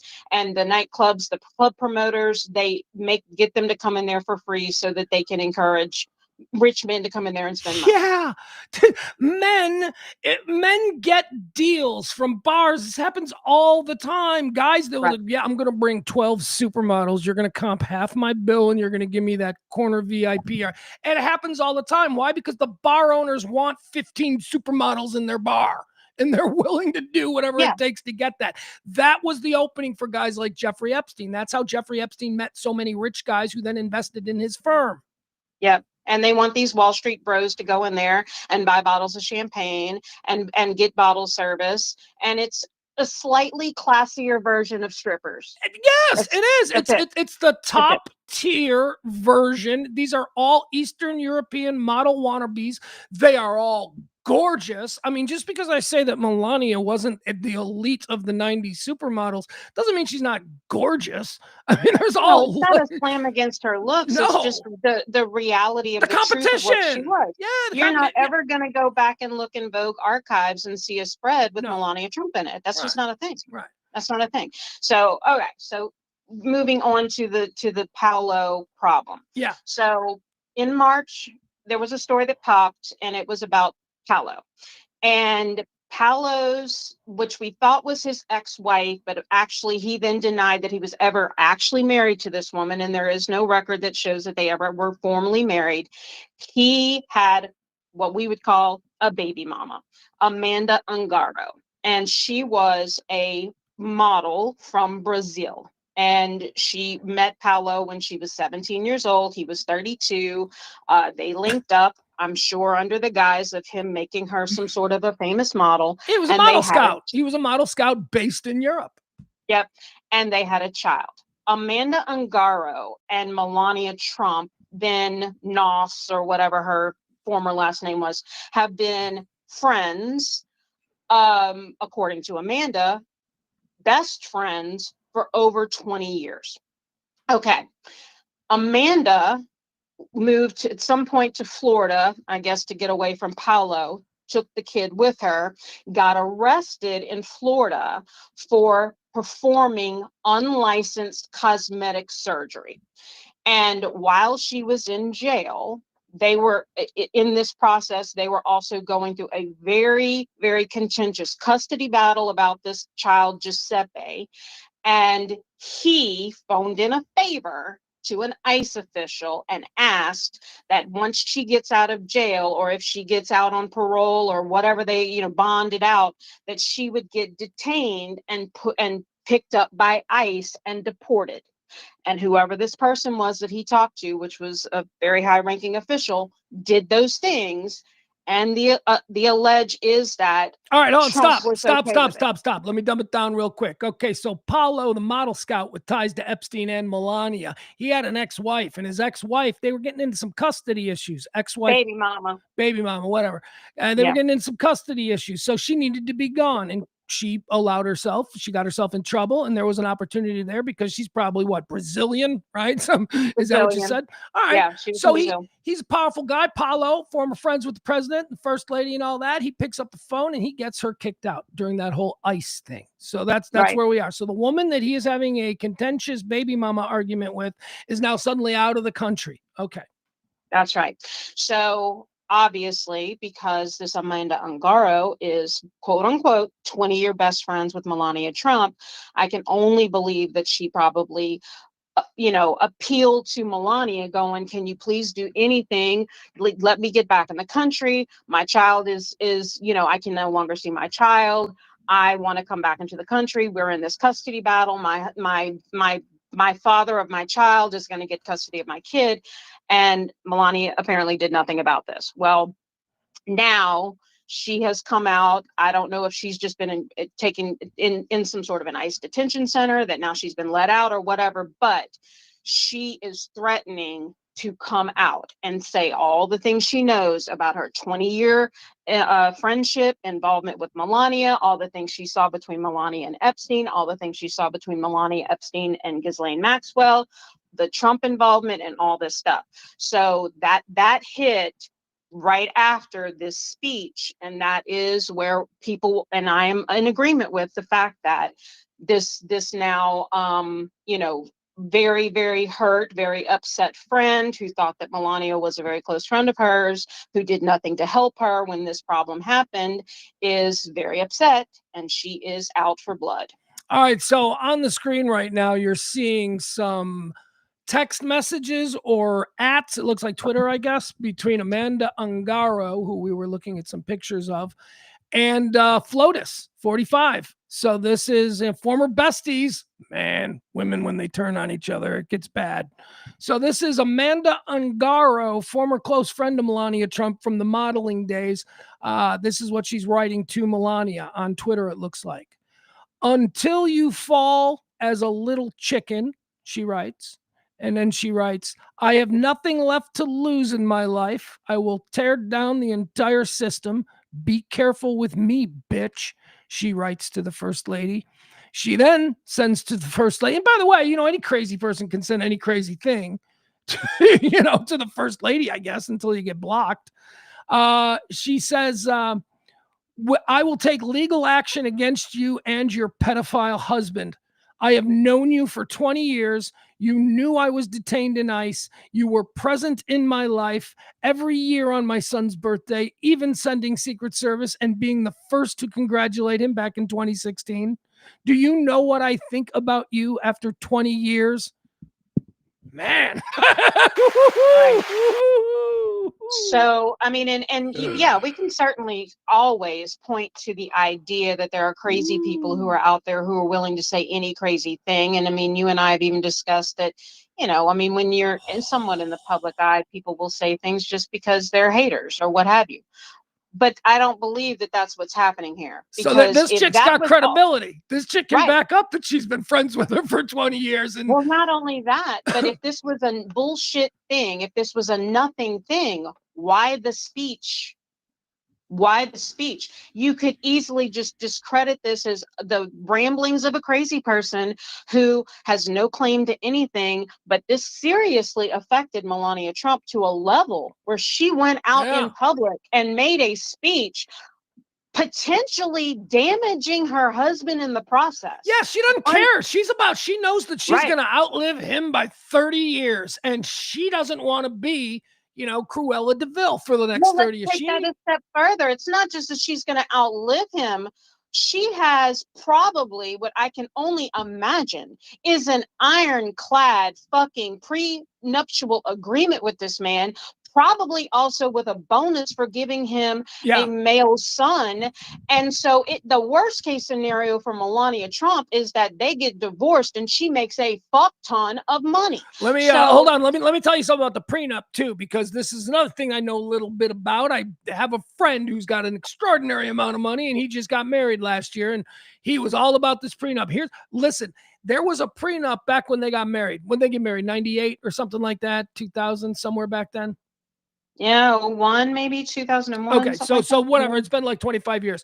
Long before he was in politics and long before he was a president, she renegotiated a new prenup when he decided that he was going to run for president. So whatever you think he may have negotiated for her back in 2000 when she was just some Bambi in the woods, that's changed. Whatever this prenup is with Melania, because of the entree into politics, and that changes everything, she's probably got a really good prenup. I've thought about that a lot. Like, I wonder. 100%. She's going to make a buttload of money, and she has Barron, and it completely not off the menu as far as I'm concerned. That if that worst case scenario happens for her, who gives a shit? She can pick up and go move back to wherever she wants to go. She can go back to the Russia, Slovakia, wherever the fuck she's from, Kazakhstan, whatever that is, and go and live a very happy life.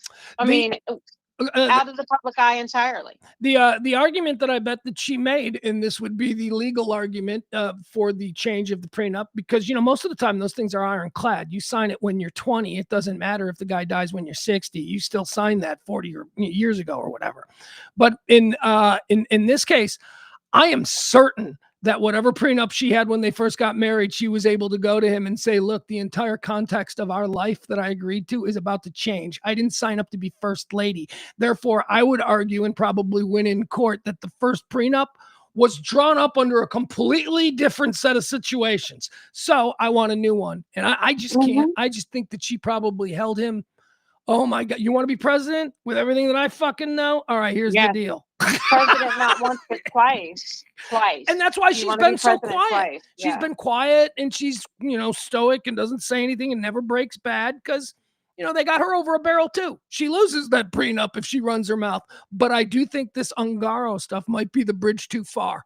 That made her crack yesterday and now she's going rogue. Well, you'd have to believe that had serious heat to it, because if it didn't, why the speech? Good question. All right, Maddie, we're going to wrap it up here because I'm going to get out of here. I think, well, not yet, but I got other stuff to do. All right, in closing, anything? I don't like to rush you off because it's always so fun. No, you're good. Like I said, the only other thing I had was that weird fire story with the guy who videoed himself setting ablaze a gigantic warehouse in California, which and then invoked the name of Luigi Mangione. But it's all good with me. Whatever you want to do. All right, we're going to move on. All right, thank you, Maddie. There she goes. She joins us multiple times a week because she is, she's interesting. She's got passion. She's angry about stuff. And she's fun. All right, thank you, Maddie. Appreciate that. See, she brought a whole new interesting angle. She brought the Ungaro shit into the Melania story, which I didn't even mention. I didn't even go there. I still think I'm right, though, about the marital distress, about what's going on there. Fine, whatever. Do whatever you want, but this isn't going to be good. And she goes and she does it because, And, the other thing about Melania that I think can't be underestimated. Humans are as humans do, okay? No matter what the veneer is of, okay, I'm a human, but I'm an awful rich bitch human. No, that's a veneer, whatever. Humans do as humans do. She's got a son. Melania has a son. And I promise you that she is more loyal to her son and looking out for her son's future than she gives a fuck about her husband. I promise you that. Because again, as I said to Maddie, excuse me, he's going to die and she's going to live for 30 years and the kid is going to be, have a whole life. And she wants to make sure that that kid is protected, that he isn't going to be, Trump's kid, you know what I mean? So I imagine that what her driver right now at this point, Melania Trump, her driver right now, I bet, is protecting her son at all costs. The reputation of her son first and then her, because that's just the human. That's just what moms do. So, okay. All right, let's keep going. Well, what else do we have here? What do we want to talk about? Let's see here. Oh, okay. Yeah. So let's touch base. Let's follow up with a story that we talked about earlier in the week. Mike Vrabel and Diana Rousini. We talked about this earlier in the week, and I kind of did a little rant about whatever. I don't even know. It was in the moment. Diana Rousini is the lead NFL reporter for the New York Times, The Athletic. And Mike Vrabel is, of course, former legendary NFL football player who has flipped that into a pretty solid little career as an NFL head coach. He's currently the head coach of the New England Patriots. That's Vrabes. Vrabes is a real man. Vrabes is a man. Vrabes is an alpha. Like, that is just the way he carries himself. That's a dude. You just don't screw with that dude, Mike Vrabel. So Mike Vrabel, a head coach, was caught by Page Six last weekend in Sedona, Arizona, with Diana Rousini, who covers the NFL. Now, there's all kinds of problems there, but I don't give a shit. Like, I didn't even get into that. Like, you say, oh, well, how could she cover the... Oh, shut up. Stop it. They're adults. They can hook up. They can fuck, all right? It doesn't mean not everybody's compromised. But she's probably going to write good... She's probably going to write favorables. It's the fucking NFL. What? This does not concern global nuclear peace treaties. It's the NFL. Who cares? Who the hell cares? There are writers without having to fuck coaches or players that seem to be on the jocks of these people acting like there needs to be some integrity in the journalism that follows the NFL are nonsense. It's a game. It's a silly brand of entertainment. Who cares? Diana Rousini, this is wrong. Now, there is another argument in the NFL that is quite different, and that is the argument about Tom Brady and his role within the Raiders. Can Tom Brady still be a NFL game color guy who gets access to other teams' information in the days leading up to games that he has to call. He gets to have one-on-ones. Should we allow somebody who has that also to have a real interest in one of the teams? And that's what Tom Brady's at right now. I think that's incredibly troubling. The Tom Brady situation is troubling. The Vrabel and Rousini situation is just, not good for them. Good for them. Who cares? I'll tell you who might care. The husband and wife of Diana Rousini and Mike Vrabel, because, they're both married. And I don't know if I even talked about that when we first covered this story. I think I just went all homo for Mike Vrabel. I think that's pretty much how I covered this story. Anyway, in the days since, the story won't go away because, of course, they are both married. Oh, God. All right. So I think most of you know that my journalistic instinct says this ain't a story. What are we doing? But I do also like to make fun of things. And so let's approach it from that standpoint. This isn't a news story. You know what this is? None of our business. None of our business. It doesn't matter who the head coach of the New England Patriots is having sex with. You don't need to know that. Your tax dollars have no play in that. No, we want to know this because it's salacious. This is the candy information that we rely on. We don't have any real information. Like most people couldn't pick a rant out on a map. We don't have any of that kind of information. But boy, I'll tell you, we got all kinds of this stuff. We know about who Diana Rousini is banging. So Page 6 revealed last weekend that Diana Rousini and Mike Vrabel, again, NFL reporter and head coach of the New England Patriots, were together at a Sedona, Arizona resort. Fancy adults only resort. And by the way, when I say adults only, I don't mean like, although maybe, but I don't think it's, what I think it means is, it's for people with money, because it's incredibly expensive. For people with money who just want to be grown-ups together. No kids running around. We'd like to lay by the pool on a Saturday without having some kid in a floaty spray me with a squirt bun. Anyway, so they went to a grown-up, some might call it a romantic getaway resort. They were both there.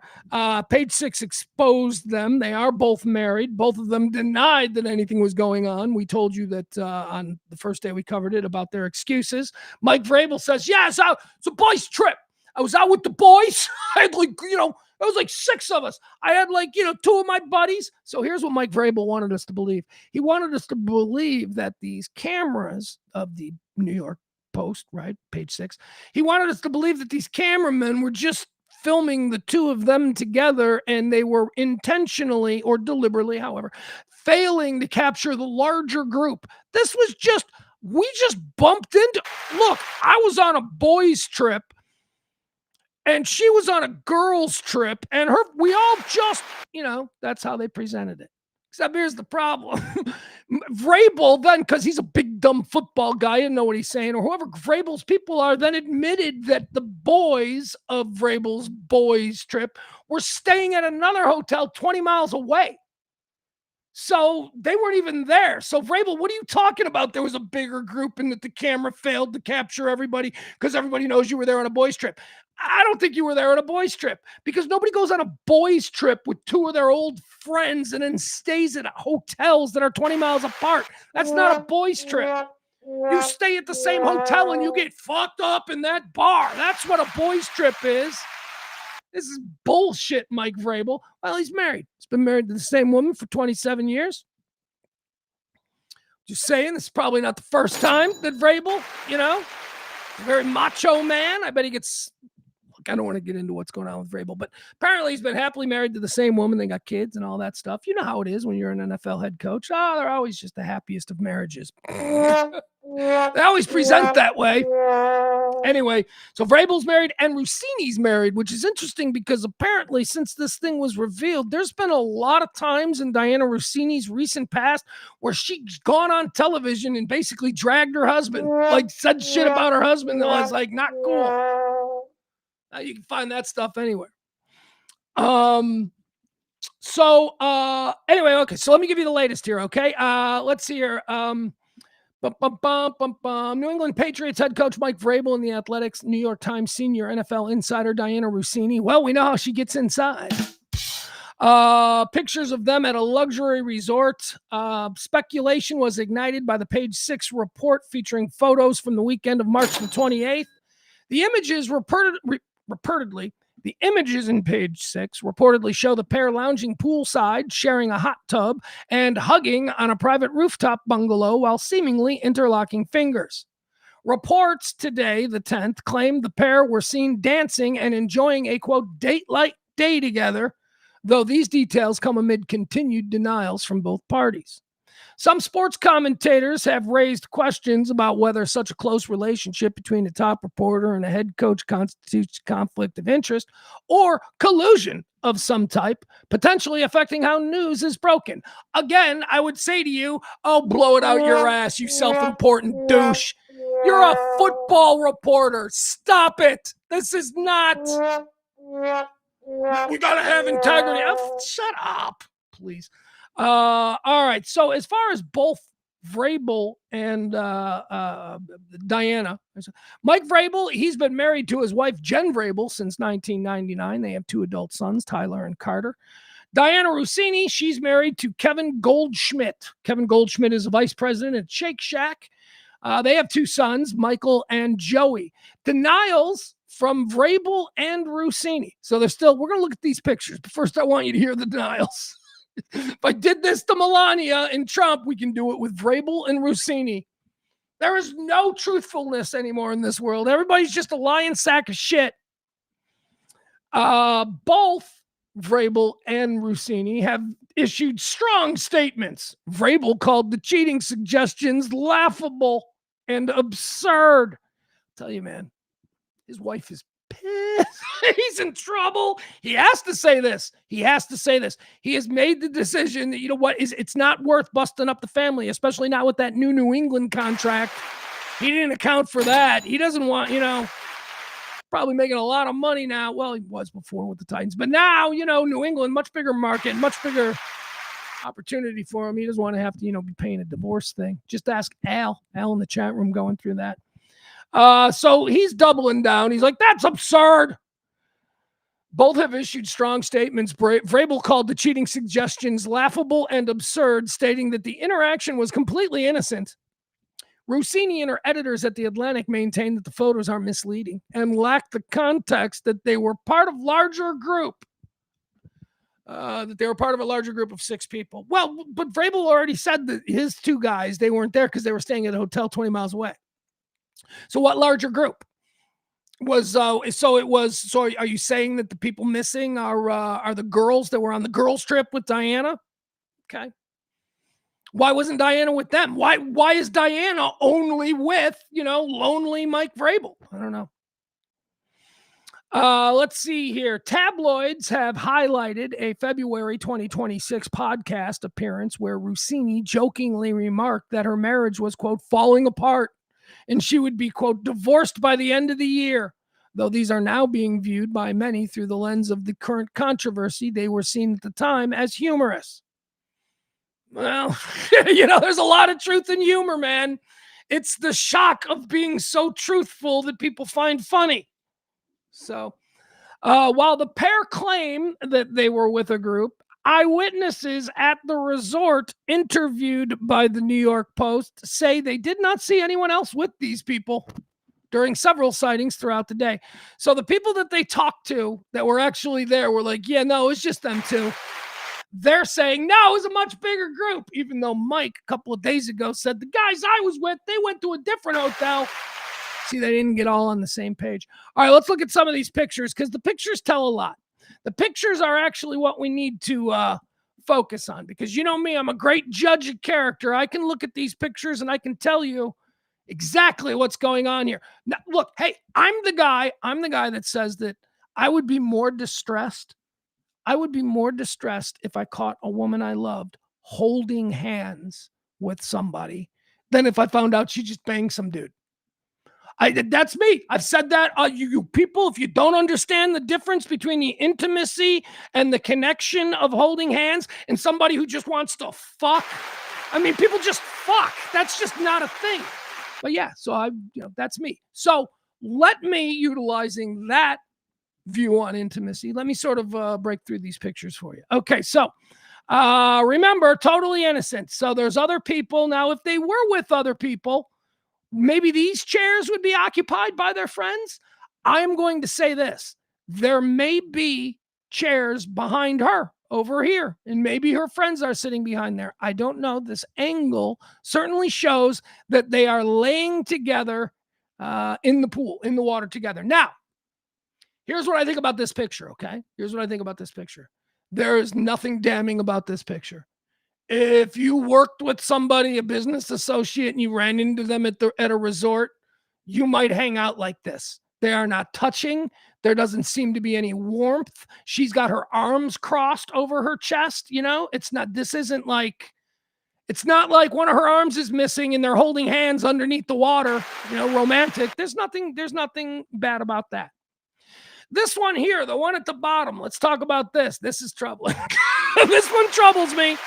And so does the one underneath it where they're embracing. Now, I suppose you can explain this away by saying, oh, it's when we ran into each other. Yeah, I don't know. And, you know, I think people are saying, or at least we're suggesting that they stood there gazing at each other, holding hands. This may have been just really momentary, and it may have just been one of these hugs. By the way, this hug seems to be on her part, Diana Rousini. This does not seem to be as aggressive or deliberate as his hug.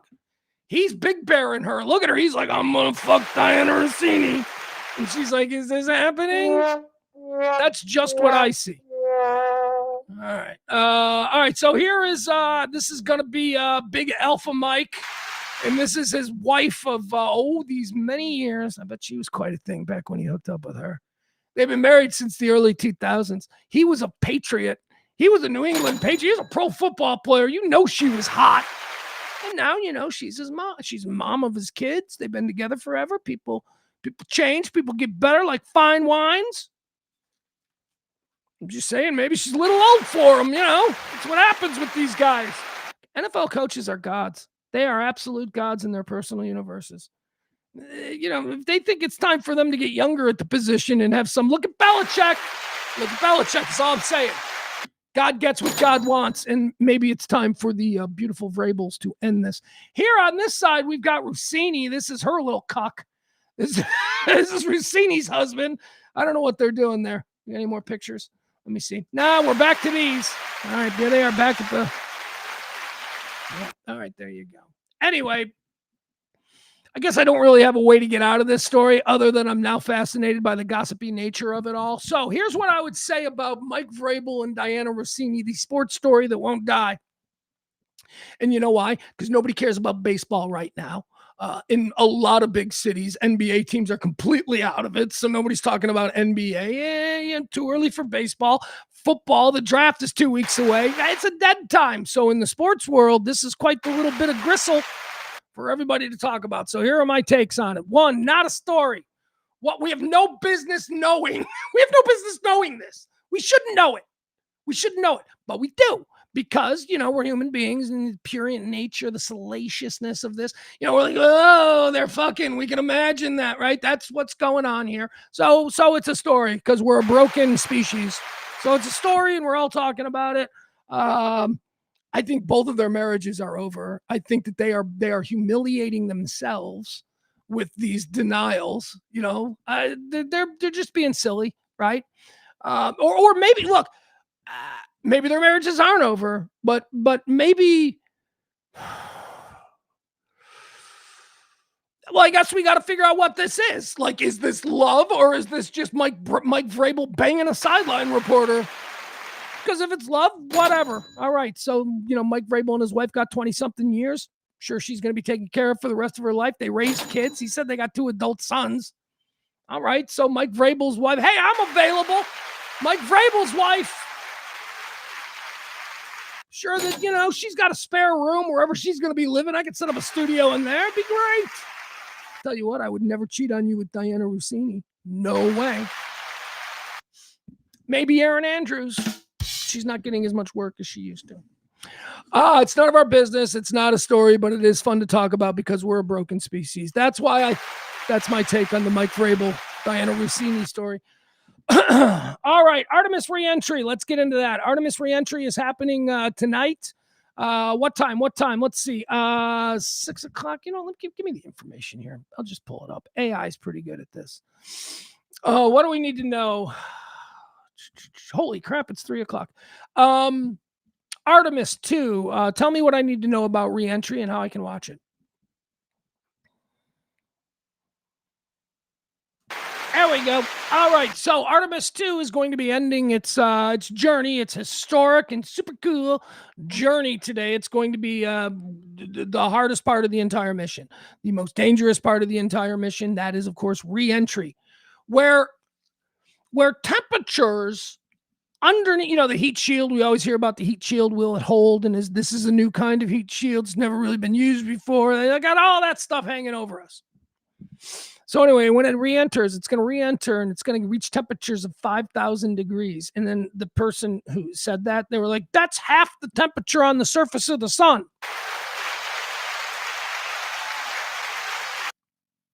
And you know what I thought? I thought that can't be right. That's low.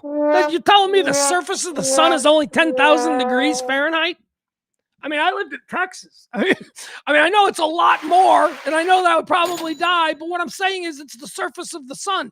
If it is actually, as we're being told, the surface of the sun is 10,000 degrees, I mean, I would have argued that the surface of the sun was like 1,000,000 degrees.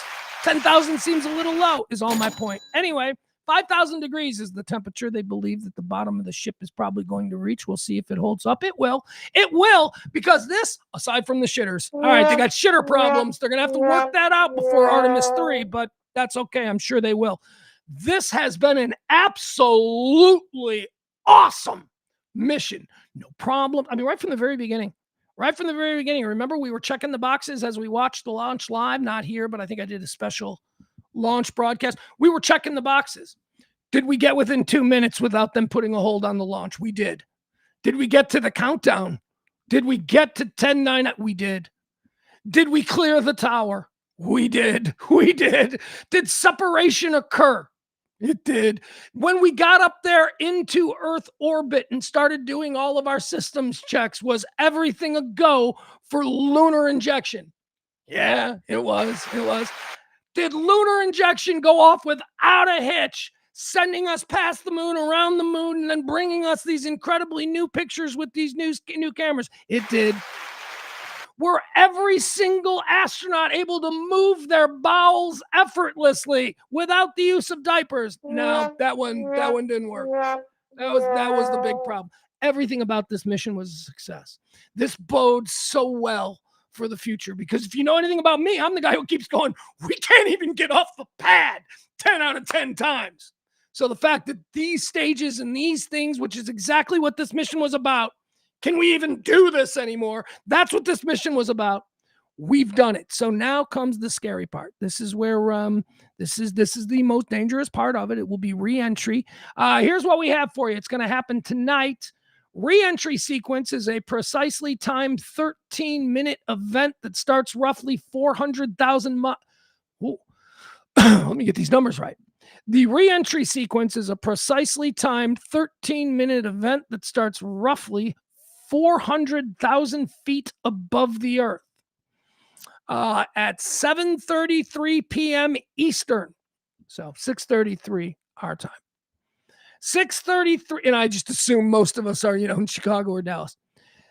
6:33 our time, separation of the crew module from the service module will occur. That is at the point where now the crew module, which will be the little thing that drops in the water, we talk about space junk. Yeah, now we got just space junk. They're separating from the larger service model that they use to fly around in space. They're getting rid of that, and they're just going to get dropped like a teardrop in this little capsule that's got them in it. It's pretty cool. It's pretty cool. Although we do have space junk. We're going to have to fix that problem down the road. Because the more regular this, we can't just have space junk. What's that? Oh, that's from a mission in 97 that they just left that floating around out here. All right, so it's 6:53 our time. The entry interface will begin. This is when Orion hits the upper atmosphere, creating a plasma layer that causes a 6-minute communication blackout. this is the real scary part. Well, first of all, as we learned with the dark side of the moon, anytime that there is an extended blackout, the dark side of the moon, I believe, is now down to about 43 minutes. That's where the blackout occurs. And that's how long it is. Used to be a lot longer than that. Anyway, so this is the 6-minute re-entry blackout where you need to hear from them. At the end of the 6 minutes, you need to hear that the astronauts are alive and they didn't just burn up, or because even if there isn't an optical display of destruction in the sky where you know immediately that they're all gone, they can still die and the ship can be intact. That's the level, like the temperatures that they are being asked to withstand, that the ship itself is being asked to withstand. Ridiculous. As I said, half the temperature of the surface of the sun. So that's going to occur. That's going to begin to occur at 6:53 tonight. Peak heating, the capsule's heat shield will endure temperatures of approximately 5,000 degrees Fahrenheit. It is hoped that the peak heating capsule's heat shield will protect the 4 astronauts inside. Knock wood. 7:03 Central Time. 7:03. 2 Drof parachutes deployed at 22,000 feet will be deployed to stabilize the craft. At 7:04 tonight, 3 main parachutes will deploy at 6,000 feet, slowing the capsule to about 20 miles per hour. And then at 7:07 tonight, splashdown is expected off the coast of San Diego. And we're going to drop it right off San Diego. Let's hope, all I'm saying is, let's hope we don't go off course and suddenly we're dropping right in the middle of the Strait of Hormuz. Oh my God, they're going to shoot our astronauts. We don't need that. All right, so that's very exciting. That's Artemis 2. That's happening tonight. All right, now let's roll through some other things. Let's see, what else do I have here that I want to show, because I want to... No, we don't need to do that. We don't need Gen Z anxiety bags. It's a story I saw today. I want to get into it, but quite frankly, that's probably something we'll do Monday. Although, look at me. I can't help myself. Gen Z anxiety bags. Generation Z is making little bags that they're carrying around with things that calm them. And I'm not talking about pharmaceuticals or a weed pipe. No, I'm talking about, fidget spinners from their childhood. Or a piece of cloth from their whoopee blanket. Oh, yeah, so we'll get into that on Monday. As you can tell, I've got a lot to say. Gen Z anxiety bags are a thing. How do I make money? Oh, man, how do I make money on this? How do I sell them? What's a cool... See, other people, I got to start recognizing that other people's stupidity is an economic opportunity, but I've never really seen the world as, things that I'm trying to take advantage of. I need to start looking at the world that way. I need to get a little bit more of this American greed. I need to see the opportunities. Gen Z anxiety bags. So we'll talk about that next week. What else do we have here? No, we don't need that. We don't need that. We'll do. Oh, here. I'll show you this. We'll do that. All right, here's what we're going to do. I'll do you the Billy Corgan story. All right, so I've been teasing this for a couple of days because I saw this and I thought it was fascinating. I like Billy Corgan a lot, more so in the last few months than ever before. I mean, I always kind of, I've told the story about how we had some classes together, most notably creative writing back in college and all that, before he was a rock star, when he was just, a dude in a band. I didn't know him at all, but I also managed bands around that time. So, I would see his band at there's different gigs and, different kinds of things. So anyway, I was aware of him. Yeah, that dude, I think that dude goes to Columbia. I've seen him there. Now, this is all before any of us ever assumed that, his band would blow up and he'd become Billy Corgan. But so I've always had this sort of understanding of where he was in the Chicago music scene of the late 80s and early 90s and all of that stuff. His band was good. I don't think I ever recognized them as the band I was way into Material Issue. I was like, nope, Material Issue is my band. They're the ones that are going to go far. Anyway, point is this. He's been around in the scene and he's been somebody who I didn't like the way he carried himself as a rock star. So I kind of turned against him for a bunch of years. Like, who the fuck does this guy think he is? However, in his older age, he has come back to being a Chicago dude. And that's really what I connect with him on now. He's very cool. He's got a podcast called The Magnificent Others where he is just a tremendous interviewer because he seems like a really nice, decent guy who's very intelligent, who also has incredibly cool experiences that he weaves into these interviews with other people. So he's very good. If you're looking for an interesting thing, I would say start with the Courtney Love interview. It's Billy Corgan and Courtney Love is really good. All right, so this brings us to this. This was an appearance on Howard Stern, Smashing Pumpkins. They're getting ready. Smashing Pumpkins is headlining the closing night of Lollapalooza in Chicago. It is going to be a homecoming show, one for the Chicago music history books, because the organized Chicago music scene never embraced the Smashing Pumpkins. The Smashing Pumpkins have never, albeit the Smashing Pumpkins did tour with Lollapalooza back when it was a touring festival back in the 90s. Ever since Lollapalooza has been in Chicago, Chicago has never invited the Smashing Pumpkins to play, which is like, what? Why not? I mean, you did a whole night where it was, headlined by Chance the Rapper, but it was all... you had Shaka Khan. It was nothing but Chicago bands. You could have, and so they never have. Because there has always been sort of, even though Billy Corgan never left, he has lived here the whole time. There's always been sort of a looking down the nose at Billy because of maybe some of the ways he carried himself in the 90s. Anyway, he's changed. He seems to be back in the good graces. The band is back together, and I guess they're touring again. I saw him just a couple of years ago, but I saw him a couple of years ago. There were people missing. I don't know if Darcy is back. She was missing most notably. I think we had Jimmy Chamberlain. I don't know that I got to see James Iha. I don't know. Anyway, I went on the Howard Stern show, and Billy started talking about an experience that he had with shapeshifters. Now, do you know what shapeshifters are? Shapeshifters are the belief that there are humans out there and they've been around throughout time. They're written about in the Bible or whatever. But humans who are not humans at all, they can actually change into something else and they can do it before your eyes. Well, Billy Corgan says that he has this experience. Now, after we listen to this, then I'll treat you to my story, Mike, because I have a shapeshifter story. But I didn't have the balls to go through it, though, so I'll explain mine. But here's Billy, all right? Billy Corgan, this comes to us from the Howard Stern show.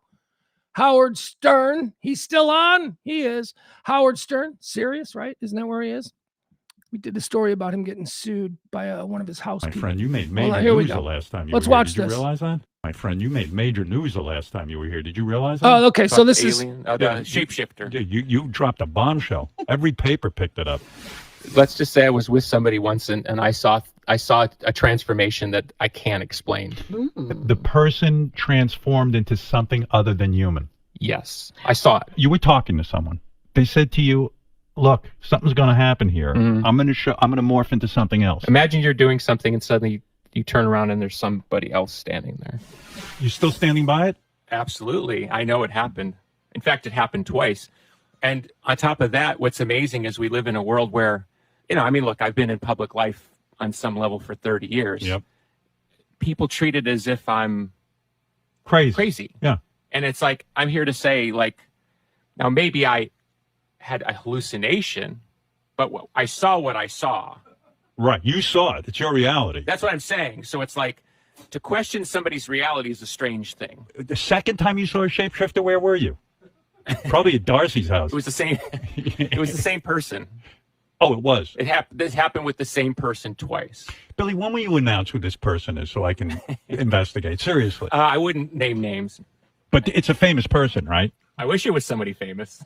Yeah, because then that would be awesome. Well, think of the book sale. It was like Justin Bieber.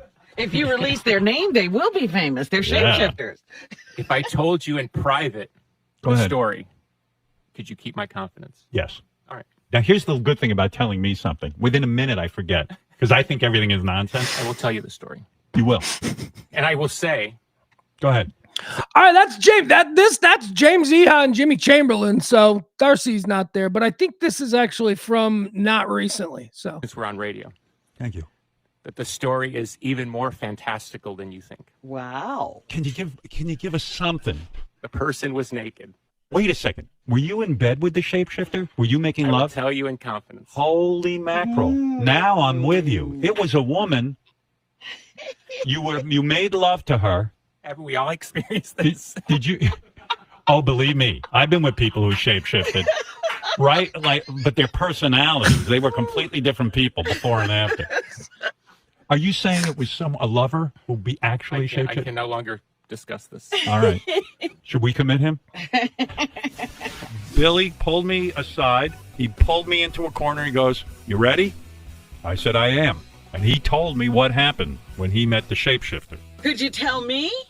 If Billy says it's okay, I'll tell you. By the time we get permission, you will have Well, you always break me down. I'll end up telling you if you get to me quickly before I forget it. All right. All right, there you have it. The shapeshifter story. Billy Corgan stands by it. It started trending a couple of days ago because apparently he referenced it on one of his podcasts. Again, the Billy Corgan podcast is The Magnificent Others.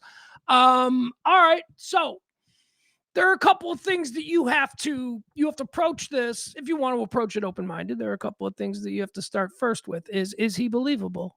All right. And so to determine whether or not he is believable telling the story, you have to think, well, how does he benefit from this story being, if he's lying, why? What is the motivation and what is the driver for him to lie and tell this story? Just an interesting story. Okay.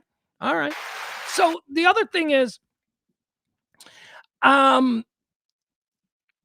does he believe it? See, now this is the tricky part with people when they say that they have paranormal experience or special, I saw something.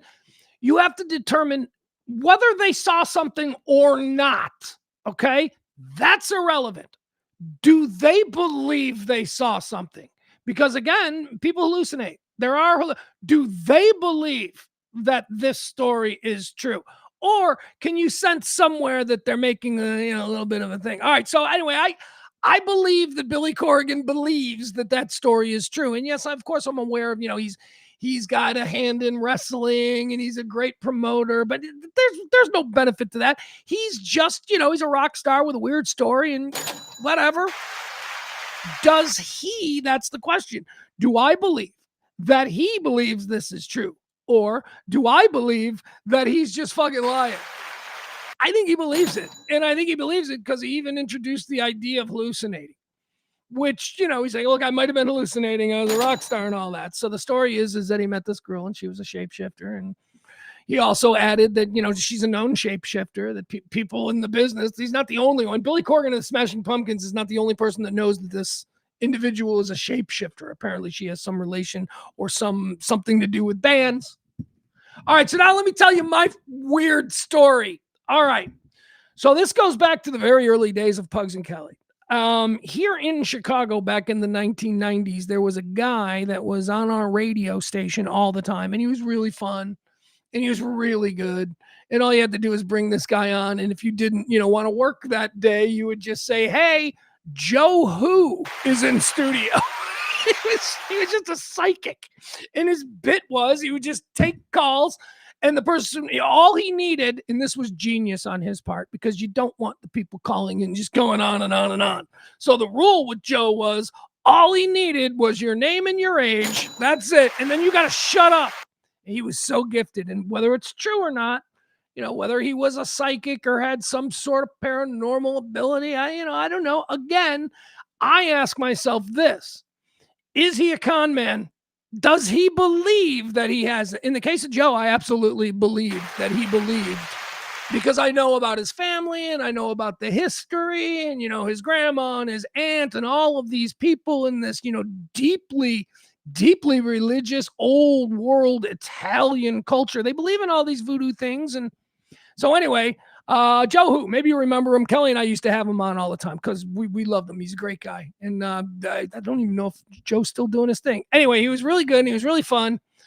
Kelly was a true believer. Kelly was like, no, Pugs, he's good. And he had said things to me in the past that I've been like, oh, wow. I wonder how he saw that. But for the most part, our dynamic was I was the skeptic. Kelly was the believer. And I'm like, okay, Joe, you got lucky on that one, right? That was my kind of whole take. But we were friends. really good friends. So in the early days of Pugs and Kelly, when we were doing evenings in Chicago, it was just like a random Tuesday night or whatever, and there probably wasn't a Bulls game. So Pugs and Kelly were on, and we were doing, we had Joe Who on. So Joe came in, and there was some kind of disagreement. Maybe it was in the early days of Joe with Pugs and Kelly, and I hadn't adequately established my contrarian point of view. So maybe Joe was just seeing me as a cynic and was trying to head me off at the pass. It would never work, because I was just, for 20 years that we had him on the show, I was always the cynic. But anyway, Joe, in this moment, I'll never forget, we were in like a long ass commercial break or whatever it was, and he said to me, and he was always surrounded by his people. He always had people around him who were also, spooky people. Well, this is Warlock Bob. And it would be like a dude in a suit with like a $200,000 watch. And I'm like, that's Warlock Bob? That's not what I expected. Anyway, so Joe says to me, because I was being a cynic, he says, Pugs, I can do something for you right now. If you go with me into your office and we close the door, he said, I can show you something right now that I think will change your attitude about all of this. And as soon as he said that, like the other people around him were like, really? You're going to do that? Said, I don't know, Joe, don't do that. And I remember Joe turning to Warlock Bob and saying, I've known Pugs since 92, because he used to do the show I produced. He goes, I've known Pugs since 92. I think he can handle it. And they're like, okay. And then he turns back to me and he's like, so you want to go in the other room? You want to see it? And this dude, who I like, Joe, is just staring at me. He had these like dark eyes, and I'm looking at him, and I dart away, and I look at Kelly, and Kelly's looking at me, and Kelly goes, I'll go. And Joe goes, no, this is only for skeptics. And, Kelly screwed herself, because she was always like, this is true. And I looked at Joe and I go, get the fuck out of here. I go, get the fuck out of here. I don't want, this is too deep water for me. I am not, you are staring me right in the face. A guy I've known for a good decade. You are telling me that you can do something. If we go privately in another room, you can do something that is going to change all of my skepticism. You're telling me this. And he's staring at me. He's like, yeah. And I go, I ain't doing it. I go, I don't want to know. I go, I don't want to see it. So it became a thing, and I'm like, we got to get back on the air. So we get back on the air, and it like became a whole thing. Now, when that happened, Joe was in our life. Joe did our show in Dallas for years and years. So we had all of these things with Joe. But whenever I was around Joe or around like his people, years after that, I was always the guy who refused it. Like, apparently this is a thing that Joe does to, get his people to like Warlock Bob, who looks like he's worth $10 million, but somehow is following Joe around. Like, this is some skill, some paranormal thing that he does that he only shares with like certain people. And I was famous for being the guy who was like, no, I don't want to see it. I don't know what you can do. But I've been able to piece together that it was a shape-shifting thing. That what I was going to be asked to do was stare at his face, stare into his eyes, and that before my eyes, his face was going to drastically change into another person. That's what I was told was going to happen. And I'm like, no, I don't want that. I don't want to know that's a thing. How am I supposed to go on with life? See, that's it. Regular people would just be like, that's cool. Shape-shifting's real now. All right, gotta go to work. I wouldn't be able to do that. I'd be like, fucking shape-shifting is real. Could we get some drugs? I need something. To process this. My whole fucking world is different now. So I refused it. That's my shape-shifting story. Kelly was always like, I wanted to do it, and you wouldn't do it, and he wouldn't let me go. And I'm like, oh. But there you have it. So I don't know if shape-shifting is real. I apparently had an opportunity to be able to once and for all decide for myself if there are people with these kind of paranormal special powers. And I was too much of a coward to actually confront that head on. That's who I am. All right, let's see. What else do we have? Keep it going. Anybody in the chat room say anything interesting about shape-shifting? Nah, nobody cares. Oh, Adam does.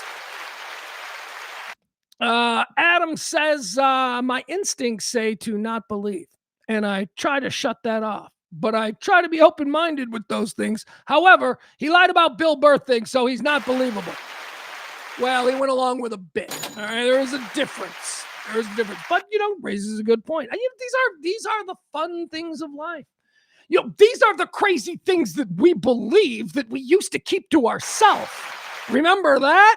Remember when you can believe in UFOs and Bigfoot and, whatever, QAnon, crazy conspiracies, but you kept your fucking mouth shut about it and you could just go about being a normal person with the other normal people? Yeah, that was nice.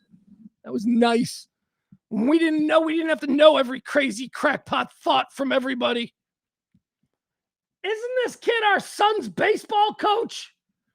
My God, he doesn't believe in the moon landing. Holy fuck, I didn't need to know that. That's kind of how I felt about Joe. I didn't need to know. I'm perfectly comfortable living in my bubble.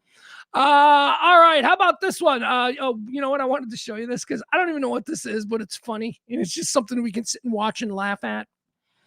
I'm a big Saturday Night Live historian, right? So one of my favorite, as a matter of fact, I would say he is, if we were to make a list of unsung heroes of SNL, this guy is my favorite. He's my number one. Will Forte? Will Forte might be number one.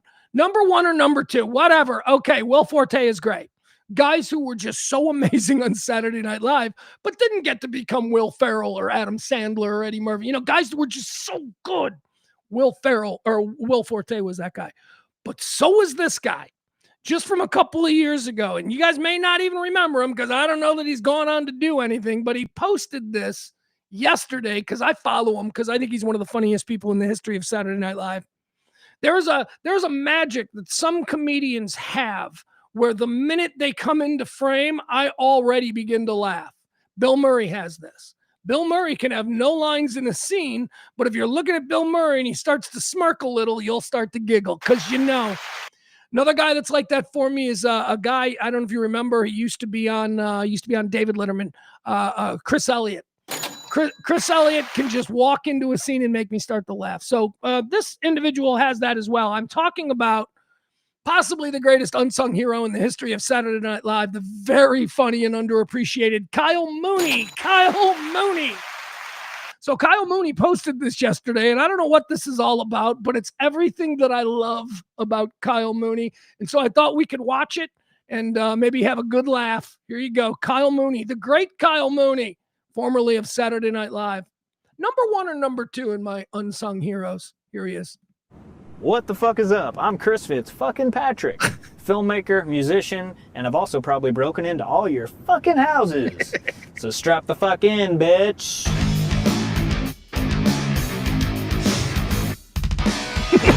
Now let's face it, nobody's ever made a good movie before. But today, that changes as I take you behind the scenes of my new feature-length fucking movie, Johnny Shadow and the Futuristic Soldiers of Rejects. All right, let's go, Johnny Shadow. My movie takes place in a future society where they've made hard rock illegal. It fucking sucks. But there is one person who could fix it. Guess who? Heidi ho, bitch. I'm sorry. I just got to say, I love that trope. It was very big in the 80s where there would be a dystopian society where there are all kinds of horrible things going on. But, the big problem was no rock and roll. We're all slaves working to our deaths. But man, they outlawed rock and roll.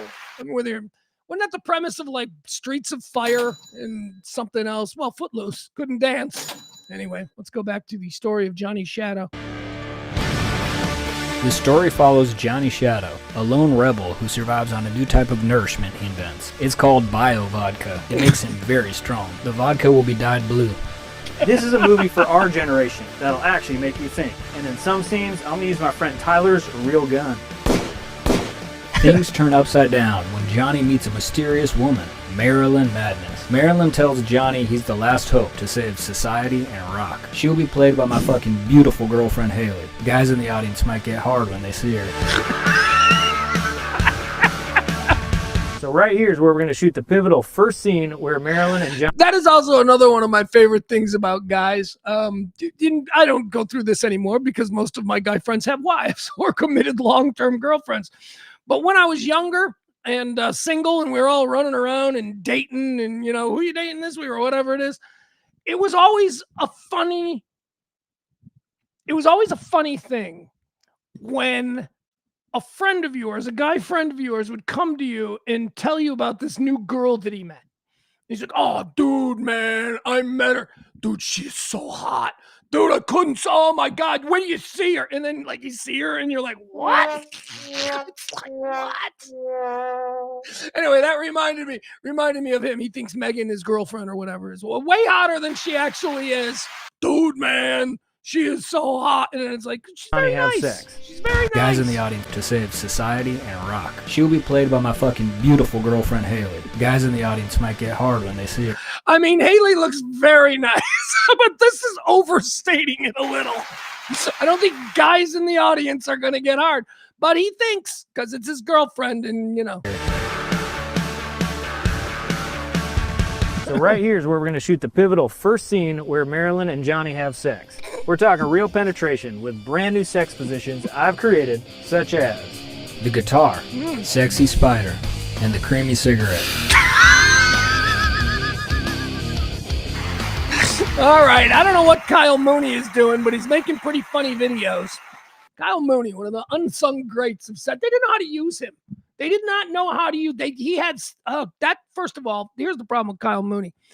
Might be a bit of a one-trick pony because it is that character or a variation of that character that I love so much. Who is just, you know, the guy who won't grow up and he's just fucking dumb. You know, everything is lowest common denominator. It's all about, you know, chicks and rock and roll. I love that. He's so funny. All right. Adam's got a little information about Kyle Mooney. Says he's a great director too. 2 phenomenal movies, 1999 and Brigby Bear. I'm not familiar with Kyle Mooney's directing, but I could see how he would be because he's a really clever. He's always, I mean, even before Saturday Night Live, he was doing these funny little videos on YouTube and stuff. So yeah, okay, awesome. I just hope that he's getting something because I think he's very funny. He seems like just a good dude. All right, guys, that's going to do it. We are done with today's Friday show. We want you to have a good weekend. Our executive producer of today's show was Kim of Peter and Kim. So thank you so much. And Pledge Week is going to have to continue, you guys. We're still like $150 short. And whatever, we're just going to ride. We're left of the slash. You know, when you're at the gas tank, when you're at the left of empty, you're the E and you're left of the E, we're left of the slash. So please, if there was anything you need to do, just drop a little something in the Cash App. We'll do a new accounting on Monday, but we'll see where we are. Anyway, thank you to everybody who did participate, and thank you to everybody who every month helps ensure that this kind of show, this kind of talk, this kind of daily conversation can occur from month to month. So thank you, folks. Appreciate you. Have yourself a great weekend. Is there anything, anything exciting? You know what I think is going to be for me this weekend? I think this is going to be the first weekend of baseball. I think I'm going to watch a lot of baseball this weekend. I feel like it's time. Other than that, I don't know what the hell else. There's nothing else on. Is there anything good? Anything new on Netflix? I didn't check that. Usually I like to check that for you and give you a little tips on what's new, but I didn't check that today. So I'm flying blind. All right. I love you guys. Appreciate you. Thank you to Peter and Kim. Once again, don't forget, you can beat Monday's executive producer by just drop a tip. Love you guys. Okay. Bye.